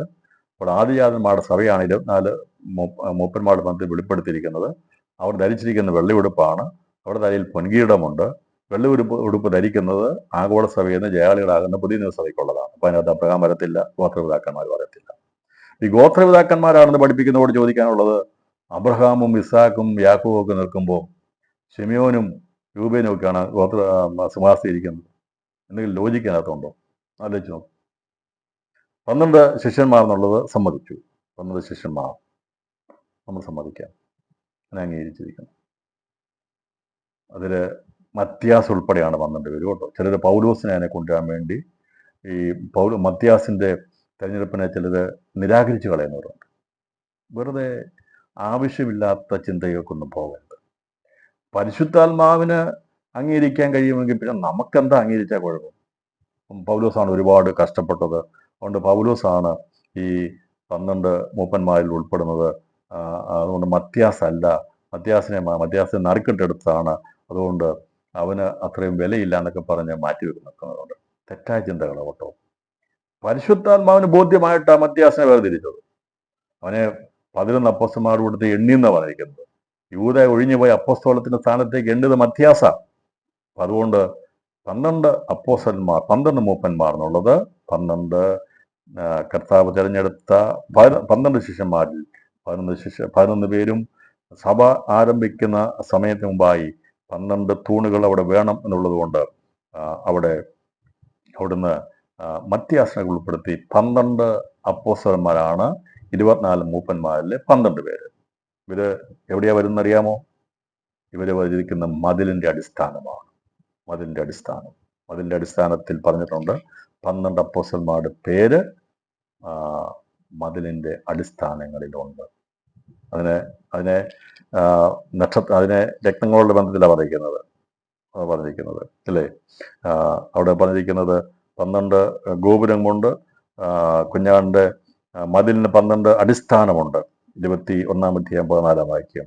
മതിലിന് 12 അടിസ്ഥാനവും അതിൽ കുഞ്ഞാടിന്റെ 12 അപ്പോസ്തലന്മാരുടെ 12 പേരുമുണ്ട്. അപ്പോൾ ഈ 24 മൂപ്പന്മാരിൽ 12 പേരെന്നുള്ളത് കുഞ്ഞാടിന്റെ 12 അപ്പോസ്തലന്മാരുടെ 12 പേരുമുണ്ട്. ഓക്കെ, അത് വചനപരമാണല്ലോ. മതിലിന് അടിസ്ഥാനമുണ്ട്. മതിലിന്റെ അടിസ്ഥാനത്തിലാണ് പത്രോസ് അങ്ങനെയുള്ള യോഹന്നാനൊക്കെ ഉൾപ്പെടുന്ന മത്യാസ് ഉൾപ്പെടെയുള്ള കുഞ്ഞാടിന്റെ 12 അപ്പോസ്തലന്മാരുടെ പേര്. 11 പേരെ കർത്താവ് തിരഞ്ഞെടുത്തു. യൂദ നഷ്ടപ്പെട്ടു പോയെടുത്ത് അവനെ പ്രാർത്ഥിച്ച് നറുക്കെട്ടെടുത്ത് മത്യാസിനെ തിരഞ്ഞെടുത്തു. അങ്ങനെ 12 പേര്. ആ 12 പേരോട് ഒരുമിച്ചെന്നാണ് സഭയുടെ സ്ഥാപനത്തിന് ശേഷമായി ഈ 24 മൂപ്പന്മാർ എന്ന് പറയുമ്പോൾ അതിനകത്ത് പഴയ നിയമത്തിലെ അബ്രഹാമിന് സ്വർഗസിംഹാസനിരിക്കാനുള്ള അധികാരമില്ല. നാം അബ്രഹാമിനേക്കാൾ ശ്രേഷ്ഠന്മാരാണ്, ഇസ്ഹാക്കിനേക്കാൾ ശ്രേഷ്ഠന്മാരാണ്. പഴയ നിയമത്തിലെ സകല പ്രവാചകന്മാരെക്കാളും ശ്രേഷ്ഠന്മാരാണ് പുതിയ നിയമത്തിന്റെ വിശുദ്ധന്മാർ, തികവ് പ്രാപിക്കുന്നവർ. സ്വർഗീയ സിംഹാസനിരിക്കാനുള്ള അധികാരം മറ്റാർക്കുമില്ല. അതുകൊണ്ടാണ് ദൈവത്തിന്റെ 2 അഭിഷിക്തന്മാർ ദൈവത്തിന്റെ സന്നദ്ധിയിൽ നിൽക്കുന്ന 2 നിലവിളക്കും 2 ഒലിവ് മരവും. അപ്പോൾ നാം നിലവിളക്കിന്റെ ഭാഗത്താണെങ്കിൽ സിംഹാസനിരിക്കാൻ പറ്റത്തില്ല. പൊൻനിലവിളക്കിനുള്ള ബന്ധത്തിൽ ജയാളികളായെങ്കിൽ മാത്രമേ സിംഹാസനിരിക്കാൻ കഴിയത്തുള്ളൂ. അതിൽ 12 മൂപ്പന്മാർ, 24 മൂപ്പന്മാരിൽ 12 പേർ എന്നുള്ളത് പത്രോസ് ഉൾപ്പെടെ മത്യാസ് വരെയുള്ള 12 അപ്പോസ്തലന്മാരാണ് സിംഹാസനിരിക്കുന്നത് നമ്മെ പ്രതിനിധീകരിക്കുന്നു. എന്നാൽ 12 പേര് കൂടി ഉണ്ട്. അവരാരാണെന്നുള്ളതിന്റെ ഹിന്റ് മാത്രം പറഞ്ഞ് ഇന്ന് രാത്രി ഞാൻ അവസാനിപ്പിക്കാം. ഇനി സമയമുണ്ടെങ്കിൽ കണ്ടിന്യൂ ചെയ്യാൻ താല്പര്യമാണ്, പക്ഷെ സമയം നമുക്കില്ലല്ലോ. ഈ ക്ലാസ് കൂടെ അവസാനിപ്പിക്കാൻ താല്പര്യപ്പെടുക. അപ്പോൾ ജാതികളിൽ നിന്നുള്ള 12 പേരുണ്ട്. അപ്പോൾ ഇസ്രായേൽ എന്നുള്ളൊരു മാത്രമല്ല സഭയ്ക്ക്. അപ്പൊ ആദ്യത്തെ ഇസ്രായേൽ ഗോത്രങ്ങളിലേക്ക് മാത്രം വിട്ടപ്പോൾ കാണാതെ പോയ ഇസ്രായേൽ ഗോത്രങ്ങളിൽ നിന്ന് മാത്രമാണ് പിതാവാം ദൈവം തന്റെ പുത്രനെ അയച്ചിട്ട് 12 പേർ അപ്പോസ്തലന്മാരെ എടുത്തതെങ്കിൽ പരിശുദ്ധാത്മാവ് തിരഞ്ഞെടുത്തിരിക്കുന്ന 12 അപ്പോസ്തലന്മാരുണ്ട്. അത് ജാതികളെ പ്രതിനിധീകരിക്കുന്നതാണ്. അതാരൊക്കെയാണെന്നുള്ളത് വെളിപ്പെട്ടിട്ടില്ല. ഒരാൾ ആരാണെന്നറിയാം. ജാതികളുടെ അപ്പോസ്തലനായിരിക്കുന്ന പൗലോസ്. പൗലോസും മൂപ്പന്മാരിൽ പെടുന്നവനാണ്. അപ്പോൾ 12 13 മൂപ്പന്മാരുടെ പേരുകൾ അറിയാം. എന്നാൽ 11 പേര് ആരൊക്കെയാണെന്നുള്ളത് ദൈവത്തിന് മാത്രമേ അറിയത്തുള്ളൂ. പക്ഷേ 24 മൂപ്പന്മാരും പേരുകൊണ്ട് അവർ പ്രതിനിധീകരിക്കുന്നെങ്കിലും ഇത് മുഴുവനായി പ്രതിനിധീകരിക്കുന്നത് ആഗോള സഭയിൽ നിന്ന് വെള്ളി ഉടുപ്പ് ധരിക്കാൻ യോഗ്യത ലഭിക്കുന്ന സകല വിശുദ്ധന്മാരെയുമാണ് 24 മൂപ്പന്മാരും പ്രതിനിധീകരിക്കുന്നത്. അപ്പോൾ 13 അപ്പോസ്തലന്മാരുടെ പേരുകൾ നമുക്കറിയാം, മൂപ്പന്മാരുടെ പേരറിയാം. 12 കുഞ്ഞാടിന്റെ 12 അപ്പോസ്തലന്മാരും ജാതികളുടെ അപ്പോസ്തലനായിരിക്കുന്ന പൗലോസും. അപ്പം പൗലോസിനെ ദൈവം തള്ളിക്കളഞ്ഞിട്ടില്ല. നമ്മളെല്ലാവരും കൂടി മത്യാസിനെ മാറ്റിയിട്ട് പൗലോസിനെ കൊണ്ടുവരുമൊന്നും വേണ്ട. പരിശുദ്ധാത്മാവെല്ലാം വേണ്ട രീതിയിലാണ് ചെയ്തിരിക്കുന്നത്. രാത്രി ഈ കാര്യം മനസ്സിലായെങ്കിൽ ഞാൻ രാത്രി വചന സൂക്ഷിക്കുക. ഇവരെ കണ്ടില്ലല്ലോ, മതിലിൽ കണ്ടല്ലോ എന്ന് ചോദിക്കുമ്പോൾ നഗരത്തിന്റെ അടിസ്ഥാനങ്ങൾ ഈ ജാതികളുടെ നിന്ന് എടുക്കുന്ന അപ്പോസ്തലന്മാരാണ്. ദൈവം ശില്പിയായി നിർമ്മിച്ചതും അടിസ്ഥാനങ്ങളുള്ളതുമായ നഗരം എന്ന് പറയുമ്പോൾ മതിലിന് 12 അടിസ്ഥാനങ്ങളുള്ളതുപോലെ നഗരത്തിനും 12 അടിസ്ഥാനങ്ങളുണ്ട്. അത് മറയപ്പെട്ടിരിക്കുക, കാണത്തില്ല. അതാരാണെന്ന് അറിയത്തില്ല. അത് നഗരത്തിന്റെ അടിസ്ഥാനമാണ് ഈ 12 ജാതികളുടെ അപ്പോസ്തലൻ. അങ്ങനെയാണ് 24 അപ്പോസ്തലന്മാർ, 24 മൂപ്പന്മാർ ആരൊക്കെയാണെന്നുള്ളത് മനസ്സിലാകുന്നത്.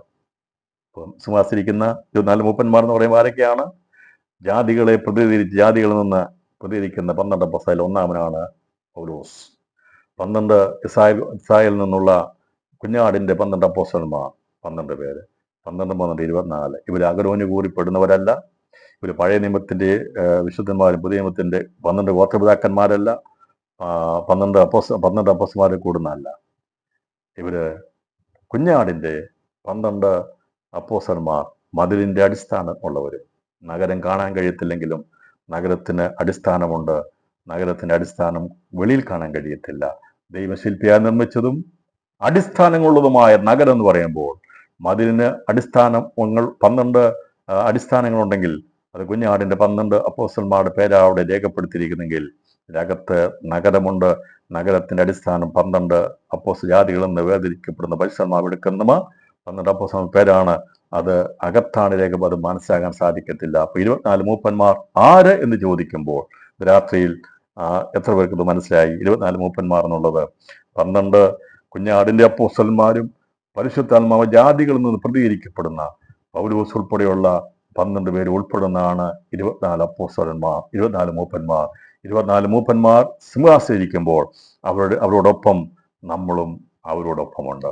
നമ്മളെ പ്രതിനിധീകരിച്ചാണ് അവരിയ്ക്കുന്നത്. നമ്മുടെ പേരോട് എഴുതിയിട്ടില്ലെങ്കിലും നമ്മൾ അവരോട് കൂടെയാണ്. 24 മൂപ്പന്മാരിൽ നമ്മൾ ഉൾപ്പെടുന്നു. അപ്പോൾ ആ ഒരു ചിന്ത നമുക്കുണ്ടെങ്കിൽ 24 മൂപ്പന്മാർ ആരാകുന്നു എന്നുള്ളതിൻ്റെ സംശയം മാറി എന്ന് ഞാൻ വിശ്വസിക്കുന്നു. അപ്പോൾ ഇത് 12 ഗോത്രപിതാക്കന്മാരും 12 അപ്പോസ്തലന്മാരും അല്ല. 12 അപ്പോസ്തലന്മാരും അല്ലെങ്കിൽ അഹരോന് കൂറിൽപ്പെടുന്നവരുമല്ല. 12 അപ്പോസ്തലന്മാരും അതുപോലെ തന്നെ ജാതികളിൽ നിന്ന് പരിശുദ്ധന്മാർ കാലാകാലങ്ങളിൽ തിരഞ്ഞെടുക്കുന്ന 12 അപ്പോസ്തലനായ പൗലോസ് ഉൾപ്പെടെയുള്ള 12 പേരാണ് ഈ നഗരത്തിന്റെ അടിസ്ഥാനമായി വരുന്നത്. വചനം പഠിക്കുമ്പോൾ നഗരത്തിന് മതിലുണ്ട്, അത് മറഞ്ഞിരിക്കുന്നതാണ്. മതിലിന്റെ അടിസ്ഥാനങ്ങളെ കാണാൻ സാധിക്കും, പുറമേ ഉള്ളതെ കാണാൻ സാധിക്കുള്ളൂ, അകത്തുള്ളത് കാണാൻ കഴിയുന്നതുകൊണ്ട് ആ പേരെഴുതാത്തത്. എന്നാൽ 24 മൂപ്പന്മാർ ഇന്ന് രാത്രിയിൽ ദൈവസഭയിൽ നിന്ന്, ആഗോള സഭയിൽ നിന്ന് പരിശുദ്ധമാവ് ഈ കാലഘട്ടങ്ങളിൽ തിരഞ്ഞെടുക്കുന്ന അല്ലെങ്കിൽ പൗലോസിന് ഉൾപ്പെടെയുള്ള 12 പേരുടെ പേരുകൾ അത് സെലക്ട് ചെയ്തിട്ടുണ്ട്. ആരാണെന്ന് നമുക്കറിയത്തില്ല. അവർ ആ പേര് അന്ന് വെളിപ്പെടും. അതുപോലെ തന്നെ 12 അപ്പോസ്തലന്മാരുടെ പേര് നമുക്ക് മനസ്സിലാക്കിയിട്ടുണ്ട്. ഇത്രയുമായി 24 മൂപ്പന്മാരെ കുറിച്ച് ഇത് വെളിപ്പെടുത്തിയിരിക്കുന്നത് പിതാവാം ദൈവത്തോടും സിംഹാസനത്തോടുള്ള ബന്ധത്തിൽ എടുക്കപ്പെടുന്ന സഭ 24 മൂപ്പന്മാരുടെ ബന്ധത്തിൽ അധികാരമുള്ളവരായി സ്വർഗീയ സിംഹാസനത്തിലിരിക്കും. അന്ന് മുതൽ സ്വർഗീയ സിംഹാസനത്തിൽ ദൈവസഭ എടുക്കപ്പെട്ടു കഴിഞ്ഞാൽ മധ്യാകാശ പ്രത്യക്ഷതയ്ക്ക് ശേഷമായി സ്വർഗത്തിൽ എത്ര സിംഹാസനങ്ങളുണ്ട്? 26 സിംഹാസനങ്ങളുണ്ട്. പിതാവാം ദൈവത്തിന്റെ സിംഹാസനം, അതുപോലെ തന്നെ പരിശുദ്ധാത്മാവിന്റെ സിംഹാസനമുണ്ട്. ദൈവത്തിന്റെ ആലയത്തിലെ സിംഹാസനം പരിശുദ്ധാത്മാവ് ഉപശനാകും. പിതാവാം ദൈവത്തിന്റെ സിംഹാസനം. ഇപ്പോൾ പുത്രന്റെ സിംഹാസനം അവൻ നമുക്ക് വേണ്ടി തന്നിരിക്കുകയാണ്. അവന്റെ സിംഹാസനമാണ് തന്റെ മണവാട്ടി ഉൾപ്പെടുന്ന ദൈവസഭയ്ക്ക് തന്നിരിക്കുന്നത്. അതുകൊണ്ടാണ് പറയുന്നത്, ഞാൻ എൻ്റെ സിംഹാസനിരിക്കുന്ന പോലെ നിങ്ങളെ ഇരുത്താം. വചനം മനസ്സിലായല്ലോ. അപ്പോൾ ഈ യേശു ക്രിസ്തുവിന്റെ സിംഹാസനം ഇപ്പോൾ പിതാവിന്റെ വലത്ത് ഭാഗത്തിരിക്കുന്ന സിംഹാസനം അതിവിദൂരമല്ലാത്ത ഭാവിയിൽ 24 സിംഹാസനങ്ങളായി അത് അവിടെ മാറ്റപ്പെടും.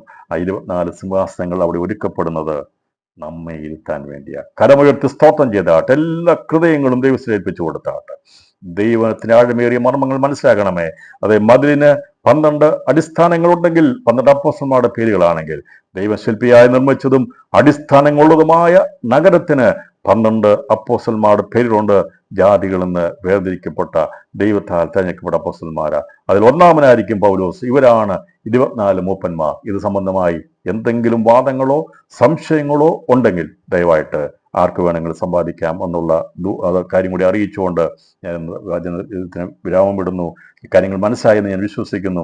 ദൈവമായ കർത്താവ് നമ്മെ നല്ല മൈൻകിട്ടും. നാളെ ബാക്കിയുള്ള വിഷയങ്ങൾ പുത്രനോട് ബന്ധത്തിൽ 4 ജീവികളുടെ ബന്ധത്തിലും 7 ദീപങ്ങളുടെ ബന്ധത്തിൽ പരിശുദ്ധാത്മാവുള്ള ബന്ധത്തിലും എടുക്കപ്പെടുന്ന സഭ സ്വർഗത്തിൽ ഉണ്ട് എന്നുള്ളത് വെളിപ്പെടുത്തുവാൻ ദൈവമായ കർത്താവ് സഹായിക്കുന്നു. അപ്പോൾ എടുക്കപ്പെടുന്ന സഭ എവിടെയെന്ന് ചോദിക്കുമ്പോൾ സിംഹാസനിരിക്കുന്ന പിതാവിനോട് ബന്ധത്തിൽ അധികാരത്തിലുള്ള ബന്ധത്തിൽ 24 മൂപ്പന്മാരുടെ ബന്ധത്തിൽ സഭ അവിടെ പ്രതികരിക്കപ്പെടുന്നു.